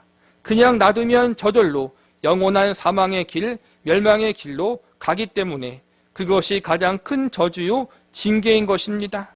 그러나 택하신 당신의 백성과 자녀들에게는 결코 그분의 간섭하심의 손길을 거두지 않으십니다. 때론 그 간섭하심이 우리에게 진처럼 여겨질 수 있고 아픔처럼 여겨질 수도 있습니다. 그러나 나보다 나를 더 아시는 하나님, 내게 필요한 것이 무엇이며 무엇이 나에게 가장 유익한 것인지를 가장 잘 아시는 분이 하나님이십니다. 우리는 스스로 생명의 길과 죽음의 길을 구별하지 못합니다. 그래서 하나님의 은혜와 도우심이 필요한 것입니다. 유엘서의 현실은 이스라엘 백성들이 아직 죄악 중에 있고 그래서 고난당하는 중입니다. 아직까지 그들의 죄를 깨닫지 못하고 여전히 죄와 사망의 길로 달려가는 중입니다. 지금의 현 상태를 보자면 그들이 스스로 뉘우치고 돌이킬 가망은 전혀 없습니다. 그들이 스스로 돌이켜 살아날 희망은 보이지 않습니다. 그러나 하나님은 그들을 포기하지 않으셨습니다. 그들의 삶을 가만히 놔두지 않으시고 끝까지 추격해서 사랑으로 붙잡으십니다. 늦은 비와 이른 비를 제때 내리지 않는 것은 하나님이 그만큼 하나님 백성들의 삶을 간섭하고 있다는 증거입니다. 현실은 암울하고 고통스럽지만 그래도 하나님이 일하시고 역사하심을 바라보며 미래에는 소망을 품을 수가 있습니다. 우리 역시 우리의 현실은 어렵고 힘이 듭니다. 아직까지 방황하는 주변에 사랑하는 이들을 보며 마음이 너무나 무겁습니다. 아직까지 변화되지 못한 여전히 세상을 사랑하는 우리의 모습을 바라보면 낙심할 수밖에 없습니다. 그러나 하나님이 우리를 포기하지 않고 계십니다. 우리의 삶을 지금 붙들고 있고 간섭하고 있습니다. 그리고 지금 이 순간 우리를 위해 우리의 구원과 회복을 위해서 일하고 계십니다. 우리가 하나님이 아니면 안 된다는 사실을 깨닫고 그 하나님 앞에 나아갈 수 있도록 우리의 삶을 만지고 환경을 간섭하시고 우리의 인생을 지도하고 계십니다. 그 하나님의 지도하심이 때론 아프고 고통스러울 때가 있지만 그 만지심이 우리에게 연단이고 눈물일 수 있지만 마지막 날 하나님의 때에 우리는 그래서 하나님이 이렇게 하셨구나 이 사실을 알게 되고 깨닫게 되고 하나님을 찬양하게 되는 날이 올 것입니다. 그날을 기대하고 소망하며 끝까지 믿음으로 잘 참고 인내하며 견뎌낼 수 있는 은혜가 저와 여러분에게 있기를 기도합니다. 요엘서 2장 28절에서부터 32절 성령의 오심을 예언함. 오늘 본문은 요엘서를 이야기할 때 가장 자주 언급하는 성령의 강림하심에 대한 예언이 기록되어 있습니다. 오늘 본문에서는 성령의 강림 사건에 대해서 크게 두 가지 사건을 예언하고 있는데 하나는 구약의 이스라엘 백성들이 지금의 범죄의 자리에 있지만 성령님의 역사하심으로 인해서 회개하고 새롭게 될 것이라는 사실을 예언하고 있고 또 하나는 신약의 교회와 성도들에게 부어주실 성령에 대한 예언입니다. 실제로 역사를 살펴보면 범죄한 이스라엘 백성들은 하나님 앞에 큰 징계를 받아 나라가 멸망당하고 포로로 끌려가게 됩니다. 그들은 포로에 끌려가는 자리에 가서야 비로소 자신들의 잘못을 깨닫게 되고 하나님 앞에 회개하게 됩니다. 이 회개의 사건 이면에는 하나님의 영이 그들의 마음을 감동케 하시고 새롭게 해주셨기 때문에 가능했던 것입니다. 아마 유엘 선지자를 비롯해 그 당시 구약의 신실한 하나님의 백성들은 이러한 의미로서 오늘 본문의 말씀을 이해했을 가능성이 큽니다. 그러나 하나님은 그 당시 구약의 이스라엘 백성들만 향하여 성령의 임하심을 예언하셨던 것은 아닙니다. 하나님은 한 걸음 더 나아가 예수 그리스도를 통하여 이루신 대속의 은혜, 죄와 사망의 저주에 빠져서 영원히 멸망당할 인간들에게 구원의 길을 열어놓으시고 예수 그리스도를 구주로 믿고 영접한 모든 이들에게 성령님을 주시기로 계획하시는데 그 계획을 오늘 유엘 선지자를 통해서 미리 예언하신 것입니다. 이 예언은 우리가 잘 아는 오순절 성령의 강림 사건으로 인해서 성취가 됩니다. 사도행전 2장에 보면 예수님이 승천하신 후 사도들을 포함하여 120여 명의 사람들이 성령의 강림을 기다립니다. 예수님이 승천하시면 얼마 지나지 않아 성령님이 오실 것을 약속하셨기 때문입니다. 그렇게 성령을 기다리며 기도하다가 오순절 마가의 다락방에 모여있던 사람들에게 성령이 임하게 되고 성령의 충만함을 경험하게 됩니다. 이러한 현상을 보면서 많은 사람들이 놀랐고 어떤 불신자들은 낮에 술을 먹고 술주정을 한다고 조롱하기도 했습니다. 이때 사도 베드로가 대표자로 그들이 경험한 성령의 강림과 충만함에 대해서 유엘 선지자의 예언이 이루어진 것이라고 이야기해 줍니다.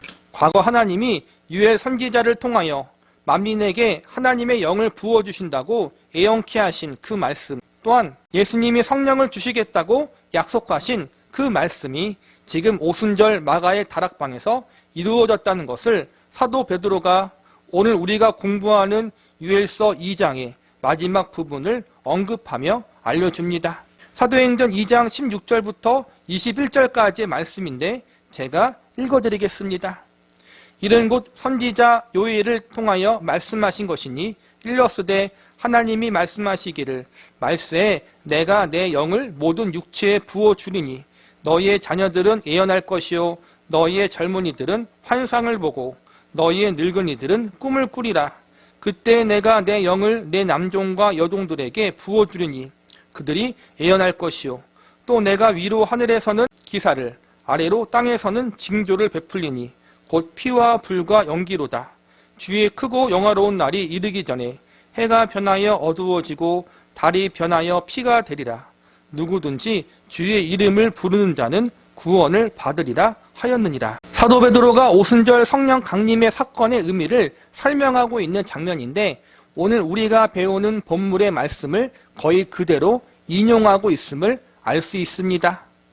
우리는 오늘 성령의 오심을 약속하고 예언하신 말씀을 공부하면서 이 말씀 속에 담긴 의미에 대해서 그리고 이 말씀이 저와 여러분에게 주는 교훈과 메시지는 무엇인지에 대해서 알아보는 시간을 가져보도록 하겠습니다. 성령님의 임하심에 대한 예언이 가지고 있는 첫 번째 의미는 새로운 존재로 거듭나게 하신다는 의미가 담겨져 있습니다. 본문 28절을 보시기 바랍니다. 그 후에 내가 내 영을 만민에게 부어주리니 너희 자녀들이 장래의 일을 말할 것이며 너희 늙은이는 꿈을 꾸며 너희 젊은이는 이상을 볼 것이며 여기서 보면 하나님이 하나님의 영을 만민에게 부어주신다고 나와 있습니다. 하나님의 영은 성령님을 지칭하는 것입니다. 구약시대에 성령님을 부어주실 때에는 주로 사사들이나 선지자와 같이 특정한 하나님의 사람들에게 일시적으로 부어줬습니다. 일반 하나님의 백성들은 대부분 성령의 은혜와 역사하심을 크게 받거나 경험하지 못했습니다. 그런데 이제 하나님이 정하신 때가 되면 특별한 사람이 아니라 하나님이 택한 모든 백성들에게 성령의 은혜를 부어주시고 성령의 역사하심을 경험케 하신다고 약속하십니다.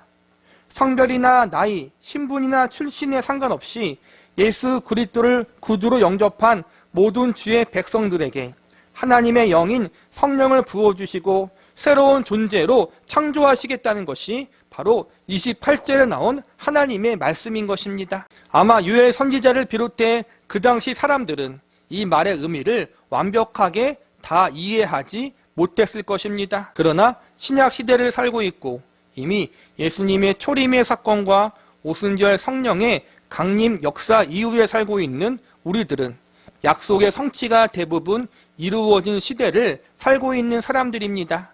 그래서 이 예언의 뜻, 이 약속의 말씀 속에 들어있는 의미가 얼마나 놀랍고 위대한 것인지 알고 있습니다. 하나님의 영을 부어주신다는 것은 단순히 성령의 임재와 역사를 경험한다는 처음만 말하는 것이 아닙니다. 하나님의 영을 부어주신다는 것은 하나님이 성령을 통해서 친히 우리 가운데 영원히 거하시기로 작정하신다는 의미를 담고 있습니다. 예수님의 성육신 사건을 임마누엘 사건이라고 부릅니다. 임마누엘이라는 말 속에는 하나님이 우리와 함께 하신다는 의미와 우리와 영원히 함께 거하시겠다라는 하나님의 선언이 담겨 있습니다. 그런데 임마누엘로 오신 예수님은 부활하신 후 하늘로 승천하셨습니다. 그렇다면 예수님이 이 땅에 계시지 않기 때문에 하나님이 우리와 함께 하신다는 약속은 깨지게 되는 것입니까? 아닙니다. 이제 성자 예수님 대신 성령 하나님께서 이 땅에 오심으로 임마누엘의 약속이 계속해서 이어지게 되는 것입니다. 성육신으로 오신 예수님은 육체를 입고 오셨기에 시간과 공간에 제약이 있습니다. 모든 하나님의 백성들과 함께 하실 수가 없습니다. 그러나 성령님은 영이시기 때문에 시간과 공간의 제한을 받지 않으시고 모든 하나님의 백성들과 함께 하실 수 있습니다. 하나님이 성령님을 부어주시고 하나님 백성들과 함께 하시기를 원하시는 이유는 다른 것이 아니라 택하신 백성들을 새롭게 하시기 위해서입니다. 우리는 우리 스스로를 새롭게 할 수 없습니다. 구약의 이스라엘 민족의 역사가 바로 그 증거입니다. 하나님이 십계명을 주시고 율법을 주셨지만 그들은 이것들을 온전히 지킬 수가 없었습니다. 하나님의 크신 은혜와 사랑을 경험하고도 그들은 항상 넘어졌고 여전히 범죄의 자리에 서 있었습니다. 그래서 하나님이 징계를 내리시고 사랑의 매를 때리셨지만 그 순간만 뉘우치고 시간이 지나면 또 다시 죄악의 길로 걸어가는 일을 반복했습니다. 이러한 이스라엘 백성들의 모습은 결국 인간은 스스로 하나님 말씀을 온전히 지킬 능력도 없고 자기 자신의 노력과 공로로 스스로를 깨끗하게 할 수 없는 존재임을 깨닫게 해주는 역사적 증거가 됩니다. 구약의 모든 말씀, 구약 시대의 모든 역사적 사건들은 결국 인간이 스스로를 죄에서 구원할 수 없다는 사실을 알려주는 일을 하고 있습니다. 그래서 무엇이 가장 필요한 것입니까? 스스로를 구원할 수 없는 죄인된 인생들의 삶을 매 순간순간 간섭하실 성령님이 필요한 겁니다. 한두 번 간섭해서는 죄인들이 변하지 않습니다. 하나님이 수십 번, 수백 번 간섭을 해도 아주 잠시만 뉘우치는 듯 하다가 다시 원래대로 돌아와 버리는 것이 인간의 본성입니다. 그래서 지지리도 새롭게 변하지 않는 죄인들에게 가장 알맞는 처방은 한두 번이 아니라 영원히 함께 하심으로 간섭하시는 방법밖에 없습니다.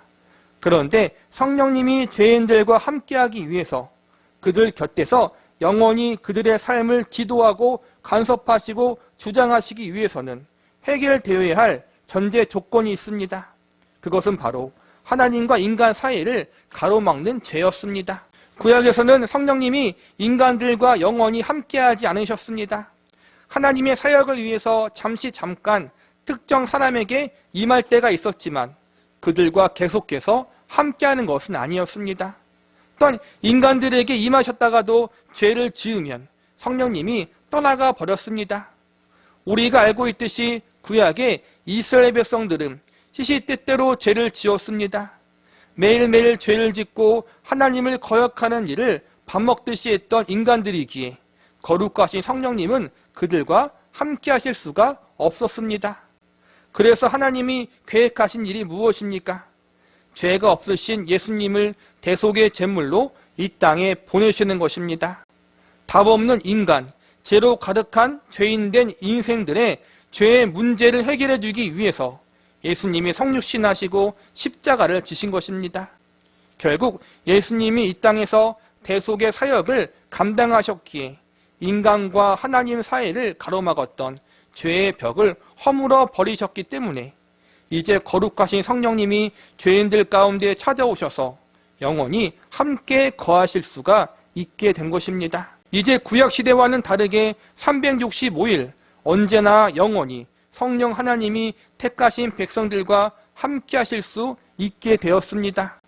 하나님의 백성들이 비록 온전치 못한 부분이 있을지라도, 여전히 죄 가운데 있을지라도 예수님의 대속의 은혜가 있기에 성령님은 그들을 떠나지 않으시고 그들의 삶을 하루 이틀이 아니라 한두 번이 아니라 영원히 간섭하시고 주장하실 수 있게 되었습니다. 그래서 하나님은 택하신 백성들을 포기하지 않고 그들이 깨닫지 못하면 깨달을 때까지, 쉬지 않고 간섭하시고 변하지 않으면 변할 때까지 그들의 삶을 지도하십니다. 언제까지냐 하면 영원히 간섭하시고 영원히 지도하십니다. 본문 28절을 다시 보시기 바랍니다. 그 후에 내가 내 영을 만민에게 부어주리니 너희 자녀들이 장래일을 말할 것이며 너희 늙은이는 꿈을 꾸며 너희 젊은이는 이상을 볼 것이며. 이제 이 말씀 속에 담긴 의미를 아시겠습니까?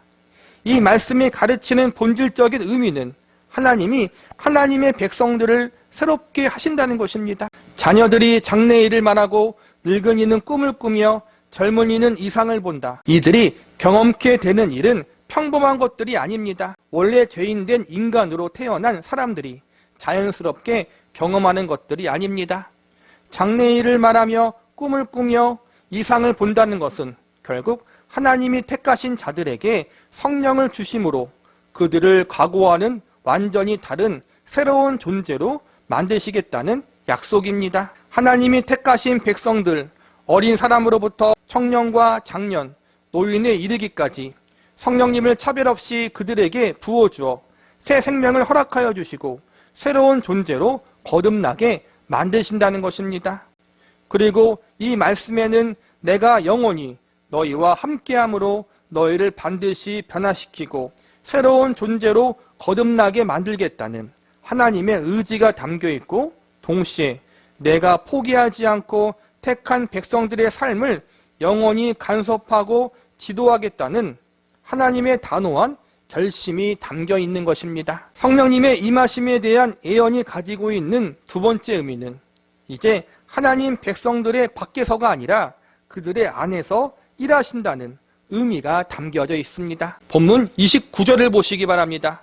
그때 내가 또 내 영을 남종과 여종에게 부어줄 것이며, 남종과 여종에게 부어주신다는 것은 차별 없이 모든 하나님의 백성들에게 부어주신다는 것입니다. 부어주신다는 말을 들으면 우리는 보통 머리에 기름 붓는 그러한 모습을 연상할 것입니다. 실제로 구약에서 제사장과 선지자 그리고 왕을 임명할 때 하나님은 머리에 기름을 붓도록 하셨습니다. 머리에 기름을 붓는 행위는 하나님이 택하시고 부르신 거룩한 사람이라는 것을 상징적으로 보여주는 것입니다. 그런데 오늘 본문에서 붓는다는 의미는 단순히 상징적인 의미로 사용된 것이 아닙니다. 여기서 붓는다는 의미는 거한다는 의미와 같습니다. 어디에 거하는 것입니까? 바로 택하신 하나님의 백성들 안에, 그들의 마음 안에 거하신다는 의미입니다. 성령 하나님이 인간들 안에, 그들 마음 안에 거하신다는 것은 너무나도 놀라운 사건입니다. 이어지는 30절을 보시기 바랍니다. 내가 이적을 하늘과 땅에 베풀리니 곧 피와 불과 연기 기둥이라. 여기서 보면 하나님이 하늘과 땅에 이적을 베푸신다고 나와 있습니다. 이 말씀은 오순절 성령 강림의 사건과 그 가운데 일어났던 현상들을 상징적으로 이야기하고 있는 것입니다. 30절 말씀에서 전하고자 하는 메시지는 성령 하나님이 죄 많은 인간들 안에 거하시기 위하여 오신 사건이 하늘과 땅에 베풀어진 가장 큰 이적이라는 사실을 알려주고 있는 것입니다. 온 인류의 역사 가운데 가장 위대한 사건과 기적은 예수님의 성육신 사건과 십자가의 사건, 그리고 부활의 사건입니다. 예수님의 대속의 사건이 온 우주에 일어난 가장 놀랍고 위대한 기적입니다. 그런데 이 사건과 견줄 수 있는 또 다른 위대한 사건, 놀라운 기적이 있는데 그것이 바로 성령 하나님이 죄인들 안에 거하시기 위해서 오셨다는 사실입니다. 성령 하나님이 한순간이 아니라 영원히 하나님 백성들과 함께 하신다, 그들 안에 거하신다는 것은 성육신 사건과 동일하게 너무나도 위대한 사건입니다. 창조주 하나님이 피조물인 인간들 안에, 그것도 아직 온전히 성화되지 못하고 여전히 죄 가운데 거하는 인간들을 택하셔서 그들 안에 영원히 거한다는 것은 너무나도 놀라운 사건입니다. 위에서 배웠듯이 구약시대에는 인간의 타락함, 범죄함 때문에 하나님의 영이 떠날 수도 있었습니다. 거룩한 하나님이 죄인들과 함께하기가 불가능했기 때문입니다.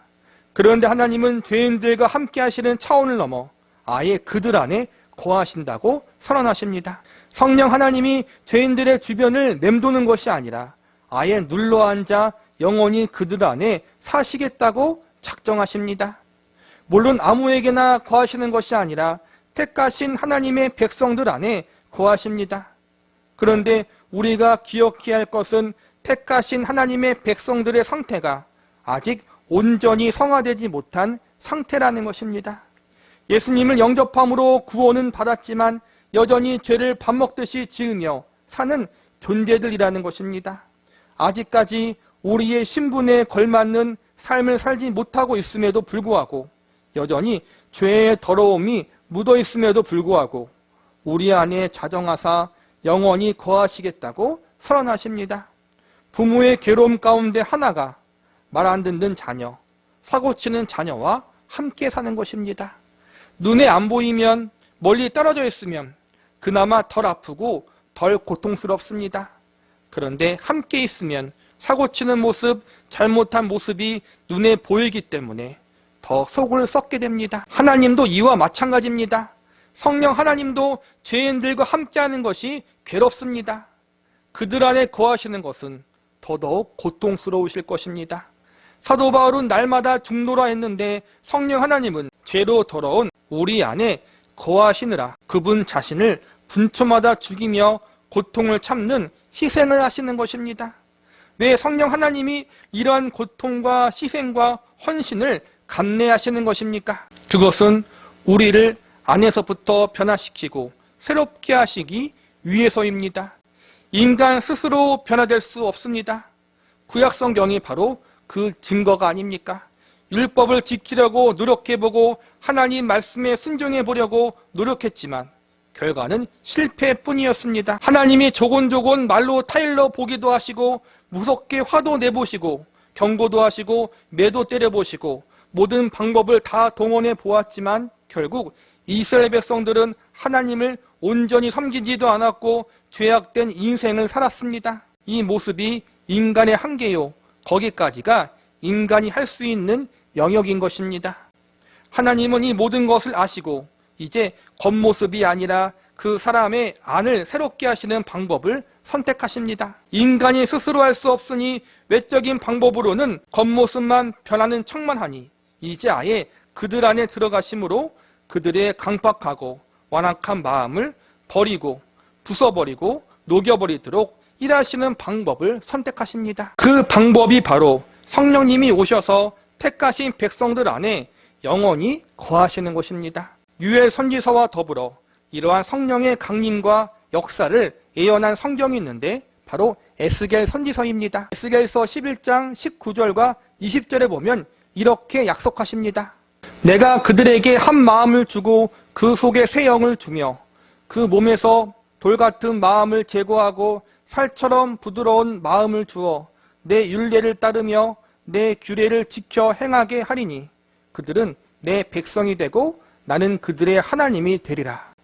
또 에스겔 36장 26절과 27절에 보면 좀 더 구체적으로 이렇게 말씀하십니다. 또 새 영을 너희 속에 두고 새 마음을 너희에게 주되 너희 육신에서 굳은 마음을 제거하고 부드러운 마음을 줄 것이며 또 내 영을 너희 속에 두어 너희로 내 율례를 행하게 하리니 너희가 내 규례를 지켜 행할지라.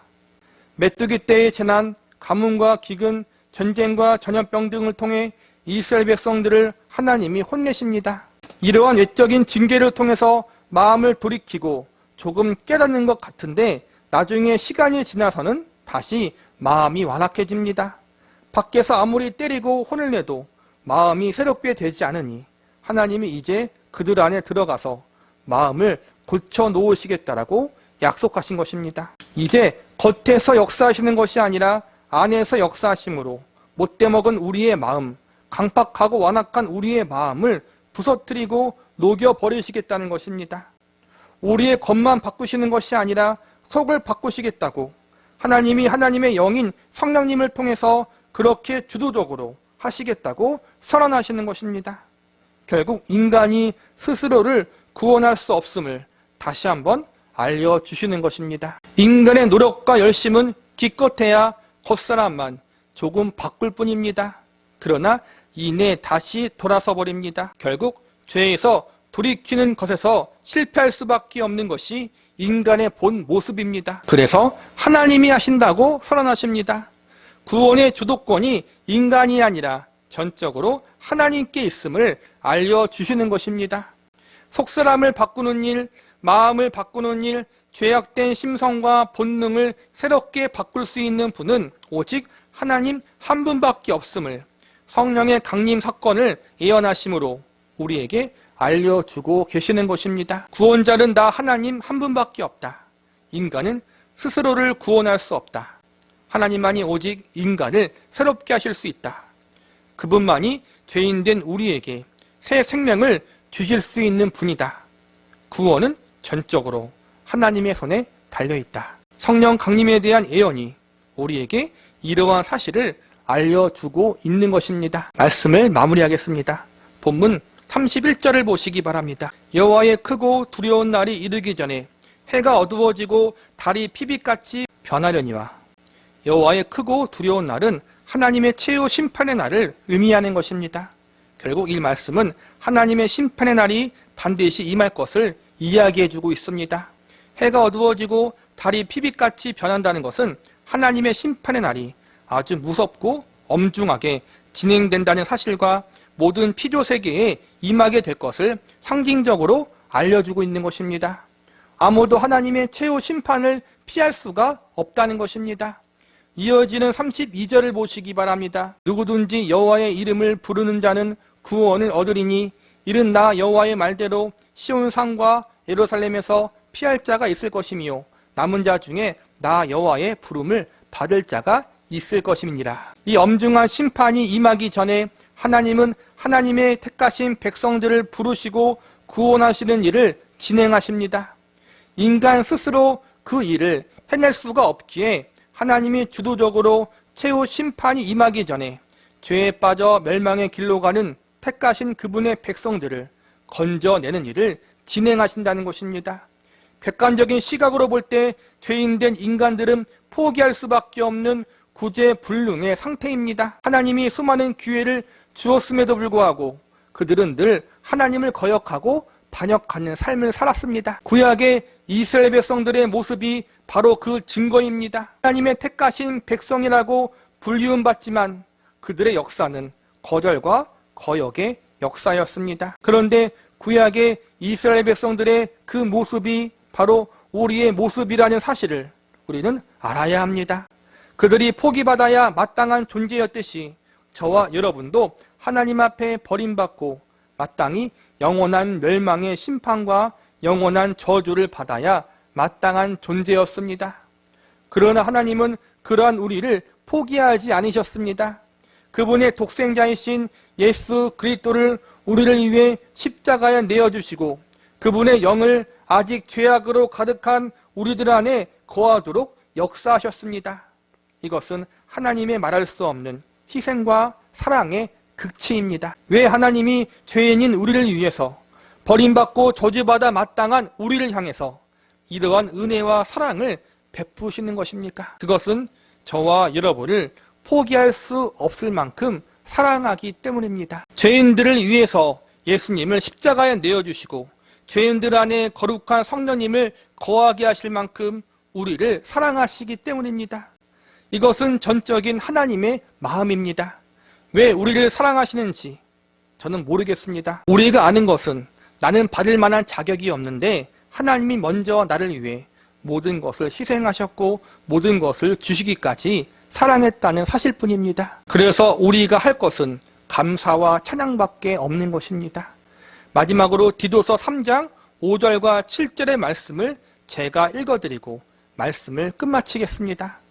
우리를 구원하시되 우리가 행한 바 의로운 행위로 말미암지 아니하고 오직 그의 궁휼하심을 따라 중생의 씻음과 성령의 새롭게 하심으로 하셨나니 우리 구주 예수 그리스도로 말미암아 우리에게 그 성령을 풍성히 부어주사 우리로 그의 은혜를 힘입어 의롭다 하심을 얻어 영생의 소망을 따라 상속자가 되게 하려 하심이라. 우리의 행위가 아니라 하나님의 긍휼과 은혜로 인해서 성령의 새롭게 하심으로 말미암아 우리가 의롭다 하심을 얻고 영생의 소망을 따라 하늘나라의 상속자가 되었다는 사실을 잊지 마시기 바랍니다.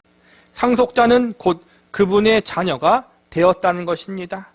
우리를 그분의 자녀가 되게 하고자 아무도 우리를 건들지 못하게 하시려고 우리에게 천국의 상속자가 되게 하시기 위해 성령님을 우리 안에 거하게 하셨습니다. 내가 나를 구원할 수 없기에, 내가 나를 새롭게 할 수 없기에 하나님이 우리를 구원하십니다.